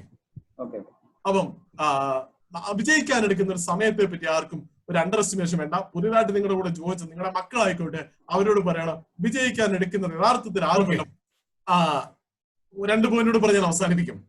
ഞാൻ പറഞ്ഞിരുത്തേ ഉള്ളൂ, നമ്മളൊരു പുതിയ പരിപാടികൾ ആരംഭിക്കുകയാണെങ്കിൽ, നമ്മുടെ മക്കളാണെങ്കിൽ നമ്മളാണെങ്കിലും product focus, learn, grow, enjoy. പക്ഷെ അതിന്റെ ഓർഡർ മാറ്റരുത്, എൻജോയ്മെന്റ് ആദ്യം കൊണ്ട് വെക്കരുത്. രണ്ടാമത് ഞാൻ പറഞ്ഞു, വിജയിക്കാൻ എടുക്കുന്ന സമയം, അതൊരു അഡ്വക്കേറ്റ് ആയിട്ടാണേലും ഒരു പ്രൊഫഷണൽ ആയിട്ടാണേലും പുതിയൊരു ബിസിനസ് തുടങ്ങാനാണേലും ആ സമയം കൃത്യമായിട്ട് മനസ്സിലാക്കി വെക്കുക. അതിനേക്കാൾ 2 കൊല്ലം കൂടെ കൂടുതലായിട്ട് പരിശ്രമിച്ചാൽ ഒരു പക്ഷേ നമ്മൾ നാട്ടുകാരുടെ ഭാഗ്യം എന്ന് പറയും, നമ്മൾ വിജയിച്ചു പോയി നമ്മൾ സ്വയം പറയും. ലാസ്റ്റ് വേർഡ് നിങ്ങൾ കേട്ടിട്ടുണ്ടാവും, ഹാർവാർഡ് ബിസിനസ് റിവ്യൂലൊക്കെ വരുന്ന സ്ഥിരമായിട്ട് വരുന്ന ഒരു വാക്കാണ് പ്രൊഡക്റ്റീവ് പാരനോയ എന്ന് പറഞ്ഞാൽ സർവ്വതും കളഞ്ഞ് എടുത്താണോ എന്നല്ല. കരിക്ക് എന്നൊരു ചാനൽ നിങ്ങൾ കണ്ടിട്ടുണ്ടാവും. കരിക്ക് എന്ന് പറഞ്ഞ ഭയങ്കര കിടിലൻ കോമഡിയാണ്, മലയാളത്തിൽ വരുന്ന ഒരു ഡിജിറ്റൽ പ്ലാറ്റ്ഫോമാണ് കരിക്ക്. കണ്ടിട്ടില്ല, അതൊരു കയറി കാണുക, നമുക്ക് ചിരിച്ചു അറിയാൻ പറ്റും. സൂപ്പർ വീഡിയോസ് ആണ് അതിനകത്തുള്ളത്. അതിന് തുടങ്ങിയ ആളുടെ പേര് നിഖിൽ പ്രസാദ് എന്നാണ്. ഈ നിഖിൽ പ്രസാദ് നമ്മുടെ ഫ്ലവേഴ്സ് ചാനലിന്റെ ഡിജിറ്റൽ ടെക്നിക്കൽ ഹെഡ് ആയിരുന്നു. ആ നിഖിലിന്റെ ഒരു ഇന്റർവ്യൂ നിഖിൽ എപ്പോഴും പറയുന്ന ഒരു സാധനമുണ്ട്. അതായത് അയാൾ ആ ജോലി ഉപേക്ഷിക്കാനാണ് കരിക്കിൽ വർക്ക് തുടങ്ങുന്നത്, കരിക്കിന്റെ പരിപാടികൾ തുടങ്ങുന്നത്. കരിക്ക് എന്ന് പറയുന്ന ആ ഒരു ചാനൽ, ആ ഡിജിറ്റൽ ചാനൽ ഒരു പരിധി വിജയിക്കുമെന്ന് ഉറപ്പാവുമ്പോൾ മാത്രമാണ് അയാൾ ഫ്ലവേഴ്സ് ടിവിയിലെ ജോലി ഉപേക്ഷിക്കുന്നത്. ഞാൻ പറഞ്ഞത് അങ്ങനെയുള്ള റിസ്കുകൾക്കാണ് ഇന്നത്തെ ഈ ഒരു പ്രതിസന്ധിയുള്ള ഒരു കാലഘട്ടത്തിൽ അങ്ങനെയുള്ള റിസ്കിനാണ് ശരിക്കും പ്രാധാന്യമുള്ളത്. അല്ലാതെ ബ്ലൈൻഡ് ആയിട്ട് എടുത്തു ചാടുക, അങ്ങനെയുള്ളവരെ പറ്റി പറയാവുന്നത് ബിഗ് വിൻ ബിഗ് ലോസ് എന്നാണ് അവരെ പറ്റി പറയാറുള്ളത്. ഒന്നിൽ ഭയങ്കര നേട്ടം ഉണ്ടാവും, അല്ലെങ്കിൽ ഹ്യൂജ് ലോസ് ഉണ്ടാവും. അങ്ങനെയുള്ളവര് അത് നമ്മളങ്ങ് പറയുന്നില്ല, അത് ഡംപ് എന്നുള്ള വിഭാഗത്തിലേ വരത്തുള്ളൂ. നമ്മൾ പറയുന്നത് അല്ലെങ്കിൽ നമ്മൾ പറയുന്ന ഭാഗ്യത്തെ പറ്റിയാണ് പറയുന്നത്. ഇങ്ങനെയുള്ള കാൽക്കുലേറ്റഡ് റിസ്ക് 3 പോയിന്റ് ഞാൻ പറഞ്ഞു, എടുക്കുന്ന സമയത്തെ പറ്റി പറഞ്ഞു, കാൽക്കുലേറ്റഡ് ആയിട്ട് എടുക്കുന്ന റിസ്കിനെ പറ്റി പറഞ്ഞു. ആൻഡ് ഒരു പോയിന്റ് കൂടെ, അല്ല ഒന്നല്ലെങ്കിൽ 5-10 മിനിറ്റ് കൂടെ ഞാൻ പെട്ടെന്ന് തീർക്കും. പോസിറ്റിവിറ്റി എന്നൊരു സാധനമുണ്ട്. ഈ അഡ്വക്കേറ്റ്സിന്റെ ഏറ്റവും വലിയ പ്രത്യേകത, അവരിൽ ഏറ്റവും വളരെയധികം ആളുകൾ രാഷ്ട്രീയക്കാരായിരിക്കും എന്നുള്ളതാണ്. അവർക്കൊരു രാഷ്ട്രീയം ഉണ്ടെന്നുള്ളതാണ് ഏറ്റവും രസകരമായ ഒരു കാര്യം. ഇതിനകത്തിരിക്കുന്ന പലരും പല പ്രസ്ഥാനങ്ങളെയും ജില്ലാ ഭാരവാഹിയും സംസ്ഥാന ഭാരവാഹിയും ഒക്കെ ആയിരിക്കും. അപ്പം ഞാൻ നിങ്ങളോടൊരു ചോദ്യം ചോദിക്കുകയാണ്, നിങ്ങൾ ചാറ്റ് ബോക്സിൽ വന്നിട്ട് ഉത്തരം തരണം എന്നാണ് ഞാൻ പറയുന്നത്. ഈ കേരളത്തിൽ 1956 കേരളം ഉണ്ടാവുന്നത്. 57 EMSന്റെ നേതൃത്വത്തിൽ ആദ്യത്തെ മന്ത്രിസഭ ഇവിടെ അധികാരമേറ്റതിന് ശേഷം ഈ സംസ്ഥാനത്ത് പലർ മുഖ്യമന്ത്രി ആയിട്ടുണ്ട്, പലർ MLA ആയിട്ടുണ്ട്, പലർ കേന്ദ്രമന്ത്രിമാരായിട്ടുണ്ട്. അങ്ങനെ പലരും ഉണ്ടായിട്ടുണ്ടെങ്കിൽ അതിൽ ആത്മഹത്യ ചെയ്ത ഒരാളുടെ പേര് ആരെങ്കിലും ഒരാളുടെയെങ്കിലും പേരുണ്ടോ? ഉണ്ടെങ്കിൽ അത് ഇല്ലാന്നുള്ള അർത്ഥത്തിലല്ല ഞാൻ ചോദിക്കുന്നത്. കേരളത്തിൽ MLA മുതൽ മേലോട്ട് പോയിട്ടുള്ള MLA, MP, സംസ്ഥാന മന്ത്രി, മുഖ്യമന്ത്രി, കേന്ദ്രമന്ത്രി, കേരള മലയാളികളിൽ ആത്മഹത്യ ചെയ്ത ആരെങ്കിലും ഉണ്ടോ? ഒരാളുടെ പേര് വരാൻ സാധ്യത ഉണ്ട് എന്നാണ്, പ്രത്യേകിച്ച് നിങ്ങൾ കൊല്ലങ്കാരായതുകൊണ്ട് ഒരാളുടെ പേര്. പക്ഷെ അതൊരു കൺഫേംഡ് ന്യൂസ് അല്ല. വേറെ ആരെങ്കിലും ഉണ്ടോ? എന്റെ ഒരു അറിവിന് വേണ്ടി ഞാൻ ചോദിക്കുകയാണ്. നിങ്ങൾ എന്നെക്കാട്ടി ഒരുപാട് സീനിയേഴ്സ് ആണ് പല കാര്യങ്ങളിലും. അങ്ങനെയുള്ള ആരെങ്കിലും ഉണ്ടോ? ഒരാൾ. ഞാനത് ഒരുപാട് സ്ഥലങ്ങൾ ചോദിച്ചിട്ടുള്ള ഒരു ചോദ്യമാണ്. എന്നെ നേരത്തെ കേട്ടിട്ടുള്ളവർക്ക് വിചാരിക്കുന്നുണ്ടാവും ഇത് പിന്നെയും അനീഷ് ഇത് ചോദിക്കുന്നുണ്ടല്ലോ എന്ന്. നോട്ട് ഷുവർ എന്നൊരാൾ വന്നിട്ടുണ്ട്. എന്റെ ചോദ്യം ഇത്രയേ ഉള്ളൂ, ആരെങ്കിലും ഉണ്ടോ? ഇല്ല എന്നുള്ള അർത്ഥത്തിലല്ല, ഞാനില്ലാന്ന് സ്വയം വിചാരിച്ചിട്ട് നിങ്ങളോട് സ്ഥാപിക്കാൻ വേണ്ടി ചോദിക്കല്ല. ഉണ്ടെങ്കിൽ എനിക്കൊരു പുതിയ അറിവായിരിക്കും. എന്റെ ജീവിതത്തിൽ ഞാൻ ആദ്യമായിട്ടാണ് അഡ്വക്കേറ്റ്സിന്റെ ക്ലാസ് എടുക്കുന്നത്. അഡ്വക്കേറ്റ് സുഹൃത്തുക്കളുണ്ടെങ്കിൽ പോലും ആരെങ്കിലും ഉണ്ടോ? ടൈപ്പ് ചെയ്യാനുള്ള മടിയാണെങ്കിൽ വോയിസിൽ കൂടെ പറയാം, എങ്ങനെ വേണേലും പറയാം, നിങ്ങൾ അൺമ്യൂട്ട് ആക്കിയിട്ട് വേണമെങ്കിൽ പറയാം. ആരെങ്കിലും ആണെങ്കിൽ കഴിഞ്ഞിട്ട് എന്നോട് പറഞ്ഞാലും മതി. പക്ഷെ എന്റെ അറിവിൽ ഒരാൾ പാർഷ്യലി ഒരു ശരിയുള്ള ഒരു ആൻസർ മാത്രമേ എന്റെ അറിവിലുള്ളൂ, പാർഷ്യലി ശരിയായിട്ടുള്ള ഒരു ആൻസർ. അല്ലാതെ ഒരാളും ഇല്ല. എത്രയോ പേരായിട്ടുണ്ട് MLA മാർ, എത്രയോ പേർ മുഖ്യമന്ത്രിമാരായി, എത്രയോ പേർ കേന്ദ്രമന്ത്രിമാരായി, സംസ്ഥാന മന്ത്രിമാരായി. ആർക്കും പ്രശ്നമില്ലാഞ്ഞിട്ടാണോ? ആർക്കും പ്രശ്നമില്ലാഞ്ഞിട്ടാണോ? ആത്മഹത്യ ചെയ്ത ഡോക്ടറില്ലേ? ആത്മഹത്യ ചെയ്ത സിനിമാക്കാരനില്ലേ? ആത്മഹത്യ ചെയ്ത സ്പോർട്സ് താരമില്ലേ? ആത്മഹത്യ ചെയ്ത വക്കീലില്ലേ? ആത്മഹത്യ ചെയ്ത വീട്ടമ്മയില്ലേ? ആത്മഹത്യ ചെയ്ത പ്രൈമറി സ്കൂൾ അധ്യാപകനില്ലേ? ആത്മഹത്യ ചെയ്ത സ്കൂൾ കുട്ടിയില്ലേ? ആത്മഹത്യ ചെയ്ത കോളേജ് അധ്യാപകനില്ലേ? ആത്മഹത്യ ചെയ്ത ബിസിനസ്സുകാരനില്ലേ? ആത്മഹത്യ ചെയ്ത പുരോഹിതന്മാരില്ലേ? പൂജാരിയില്ലേ? ഇന്നത്തെ ഏത് വിഭാഗത്തിലാണ് ആത്മഹത്യ ചെയ്യാത്ത ഒരാളുള്ളത്? ഉണ്ടെങ്കിൽ അത് രാഷ്ട്രീയക്കാരോട് അവർക്ക് പ്രയാസമില്ലാഞ്ഞിട്ടാണോ? 4 സൈഡിൽ കൂടെ പ്രതിസന്ധി വരുന്നത്. 4 സൈഡിൽ കൂടെ പ്രതിസന്ധി വരുന്നത്. ചുറ്റിലേക്ക് നിന്ന് കാലുവാരും തോപ്പിക്കും. അന്നേരമാണ് ഒരു കാര്യം മനസ്സിലാവുന്നത്, പോസിറ്റിവിറ്റി എന്നൊരു സാധനം. നമ്മ ആളുകളോട്, പ്രത്യേകിച്ച് സ്ത്രീകളോട്, രാഷ്ട്രീയക്കാരോട് പറ്റി ചോദിച്ചാൽ അവർ പറയും ഇതുപോലെ കൊളരുതാത്തമ്മ ലോകത്തിൽ ഇല്ലെന്ന് പറയും. പക്ഷെ ഞാൻ ഏറ്റവും കൂടുതൽ ബഹുമാനിക്കുന്നവരാണ്. കാരണം ഇന്നുവരെ അവർ ആത്മഹത്യ ചെയ്തിട്ടില്ല, ചെയ്തുമില്ല. കാരണം കഴിഞ്ഞ നിയമസഭാ തെരഞ്ഞെടുപ്പിന് ശേഷം ചാനൽ ചർച്ചയാണ്, ഏഷ്യാനെറ്റ് ചാനൽ ചർച്ചയാണ് തോന്നുന്നു, രാജ്മോഹൻ ഉണ്ണിത്താൻ ഇരിക്കുകയാണ്. UDF ഗംഭീരമായി പരാജയപ്പെടുന്നു. അപ്പം ബിനു ചോദിക്കുകയാണ് എന്താണ് പറയാനുള്ളത് രാജ്മോഹൻ ഉണ്ണിത്താനോട്. രാജ്മോഹൻ ഉണ്ണിത്താൻ പരാജയപ്പെട്ടു വന്നിരിക്കുകയാണ്, കുണ്ട്രയിൽ പരാജയപ്പെട്ടു വന്നിരിക്കുകയാണ്. അപ്പൊ രാജ്മോഹൻ ഉണ്ണിത്താനോട് ചോദിക്കുന്നത്, അപ്പൊ രാജ്മോഹൻ ഉണ്ണിത്താൻ തിരിച്ച് ഏഷ്യാനെറ്റിലെ ബിനുവിനോട് ചോദിക്കുന്ന ചോദ്യമുണ്ട്, ബിനു LDFന് എത്ര വോട്ട് കിട്ടി? എനിക്ക് ആ കറക്റ്റ് പെർസെന്റേജ് എനിക്ക് ഓർമ്മയില്ല. എനിക്ക് തോന്നുന്നു ഒരു 43 എന്നെങ്ങാണ്ടാണ് പറയുന്നത്. 43% വോട്ട് കിട്ടി എന്ന് പറയുന്നത്, അല്ലെങ്കിൽ 44. അപ്പം ബിനുവിനോട് അസ്മോനോട് താൻ ചോദിക്കുന്ന അടുത്ത ചോദ്യം, ബിനു അതിന്റെ അർത്ഥം എന്താണ്? 100 പേർ വോട്ട് ചെയ്തിട്ടുണ്ടെങ്കിൽ 44 പേരും LDF-നാണ് വോട്ട് ചെയ്തത്. അതാണല്ലോ ബിനു അതിന്റെ അർത്ഥം. അതെ, ബിനു പറഞ്ഞു അതാണ്. അതിന്റെ അർത്ഥം ബിനു 56 പേർ വേറെ ആർക്കോ ആണ് വോട്ട് ചെയ്തത്, LDF-നല്ല വോട്ട് ചെയ്തത്. അതും ശരിയാണ്. അതിനർത്ഥം ഈ സംസ്ഥാനത്ത് 56 പേർ നിങ്ങളെ എതിർക്കുമ്പോഴാണ് 44 പേർ നിങ്ങളെ അനുകൂലിക്കുന്നത്. സോ സാങ്കേതികമായി മാത്രമേ നിങ്ങൾ വിജയിച്ചിട്ടുള്ളൂ, നിങ്ങളെ എതിർക്കുന്നവരാണ് ഈ സംസ്ഥാനത്ത് കൂടുതൽ. എന്നാ മറുപടി പറയാനാ? നമ്മളാണെങ്കിലോ ഒരു അവിടുത്തെ ഒരു ചെറിയ ബാർ അസോസിയേഷൻ ഇലക്ഷൻ തോറ്റ പിന്നെ ആ വഴിക്കൂടെ നമ്മൾ പോയില്ല. നമ്മുടെ പള്ളിയിൽ നമ്മൾ ഇലക്ഷൻ തോറ്റ പിന്നെ ആ വഴിക്കൂടെ നമ്മൾ പോയില്ല. നമ്മുടെ കരയോത്ത് നമ്മൾ ഇലക്ഷൻ തോറ്റ നമ്മൾ ആ വഴിക്കൂടെ പോയില്ല. പക്ഷെ രാഷ്ട്രീയക്കാരൻ അങ്ങനെയല്ല, തൊക്കാനുള്ള മനസ്സുണ്ട്, ആത്മഹത്യ ചെയ്തില്ല. രാഷ്ട്രീയക്കാരനെ പറ്റി മാത്രം ഒരു 3/4 മണിക്കൂർ വേണേൽ സംസാരിക്കാം. രാഷ്ട്രീയക്കാരന് ഒരുപാട് പ്രത്യേകതകളുണ്ട്. ഒരു കട്ടുമുടിക്കുന്ന രാഷ്ട്രീയക്കാരനെ പറ്റിയല്ല പറഞ്ഞേ പോസിറ്റീവ്. കാരണം ഒരു രാഷ്ട്രീയക്കാരനെ അയാളെ ഏറ്റവും കൂടുതൽ മുന്നോട്ട് നയിക്കുന്ന ഘടകം ഏതാണെന്ന് ചോദിച്ചാൽ അയാളുടെ പ്രതീക്ഷയാണ്. ഹോപ്പ് എന്നൊരു സാധനമാണ്. എന്റെ ഒന്നാമത്തെ പോയിന്റ് അതാണ്, hope and happiness is the key. Hope എന്ന് പറയുന്ന സാധനമാണ് അയാളെ മുന്നോട്ട് നയിക്കുന്ന ഘടകം. കാരണം അയാളുടെ നേതാവായിട്ടുള്ള പിണറായി വിജയൻ മുഖ്യമന്ത്രിയാവുമ്പോൾ പിണറായി വിജയൻ 71 വയസ്സുണ്ട്. അയാൾ 6ാമത്തെ വയസ്സിൽ SFI രാഷ്ട്രീയ പ്രവർത്തനം തുടങ്ങിയിട്ടുള്ളതാണ് പറയപ്പെടുന്നത്. പക്ഷെ അയാൾ മുഖ്യമന്ത്രിയാവുമ്പോൾ അദ്ദേഹത്തിന് 71 വയസ്സുണ്ട്. അച്യുതാനന്ദൻ മുഖ്യമന്ത്രിയാവുമ്പോൾ 80 വയസ്സ് കഴിഞ്ഞിട്ടുണ്ട്. ഉമ്മൻചാണ്ടി മുഖ്യമന്ത്രിയാവുമ്പോൾ 60 വയസ്സ് കഴിഞ്ഞിട്ടുണ്ട്. ഈ രാജ്യം ഭരിക്കുന്ന പ്രധാനമന്ത്രിക്കുണ്ട് 69 അല്ലെങ്കിൽ 70 വയസ്സോ ഈ രാജ്യം ഭരിക്കുന്ന പ്രധാനമന്ത്രിക്കുണ്ട്. അപ്പം ഒരു രാഷ്ട്രീയക്കാരനായിട്ടുള്ള ഒരു ചെറിയ നേതാവ്, ഒരു യുവജന സംഘടനാ നേതാവിനറിയാം, എനിക്ക് ഈ ഭാഗ്യം വരണമെങ്കിൽ 60 or 70 വയസ്സായെങ്കിൽ മാത്രമേ ഞാനൊരു മുഖ്യമന്ത്രിയോ KPCC പ്രസിഡന്റോ CPM-ന്റെ സംസ്ഥാന ജനറൽ സെക്രട്ടറിയോ അല്ലെങ്കിൽ BJP-യുടെ സംസ്ഥാന പ്രസിഡന്റോ ആവത്തുള്ളൂ എന്ന് 70 വയസ്സ് വരെ കാത്തിരിക്കാനുള്ള, പ്രതീക്ഷയോടുകൂടി കാത്തിരിക്കാനുള്ള അവന്റെ കഴിവാണ്. ഈ സാധനത്തിന് പറയുന്ന പേരാണ് പോസിറ്റിവിറ്റി. വേറെ ഒന്നും അറിയില്ല, പ്രതീക്ഷയോടുകൂടി കാത്തിരിക്കാനുള്ള നമ്മുടെ ശേഷി. രണ്ടാമത്തെ കാര്യം, good is the enemy of great. അതായത് നമുക്ക് നമുക്ക് ഉണ്ടാകുന്ന പെട്ടെന്നുണ്ടാകുന്ന ചില നേട്ടങ്ങൾ, ഉദാഹരണം പറഞ്ഞാൽ നിങ്ങൾക്ക് ഒരു LLB കഴിഞ്ഞു, പെട്ടെന്ന് ഒരു ഫേമിൽ ചെറുതായിട്ട് ഒരു ജോലി കിട്ടുന്നു. ചിലപ്പോൾ ആ ജോലിയോട് നമ്മൾ ഒടുങ്ങിക്കൂടും. ചിലപ്പോൾ നമുക്ക് ജോലി കിട്ടുന്നില്ല, നമ്മൾ ചിലപ്പോൾ LLM പഠിച്ചെന്ന് വരും. അത് കഴിഞ്ഞിട്ട് നമുക്ക് പെട്ടെന്ന് ഒരു ഫേമിൽ കിട്ടുന്നില്ലെങ്കിൽ ചിലപ്പോൾ നമ്മൾ കുറച്ച് കഴിയുമ്പോൾ മജിസ്ട്രേറ്റ് പരീക്ഷ എഴുതും. ചിലപ്പോൾ നമ്മളൊരു മുനിസിപ്പാലിറ്റി ചിലപ്പോൾ മാറിയെന്ന് വരും. എനിക്ക് പരിചയമുള്ള 30 വയസ്സിൽ താഴെയുള്ള മുനിസിപ്പൽമാരുണ്ട്. അതുകൊണ്ടാണ് പറയുന്നത്. So good is the enemy of great. ചില നേട്ടങ്ങൾ പെട്ടെന്ന് ഉണ്ടാവണമെന്നില്ല, പക്ഷെങ്കിൽ സമയമെടുക്കും, കുഴപ്പമൊന്നുമില്ല.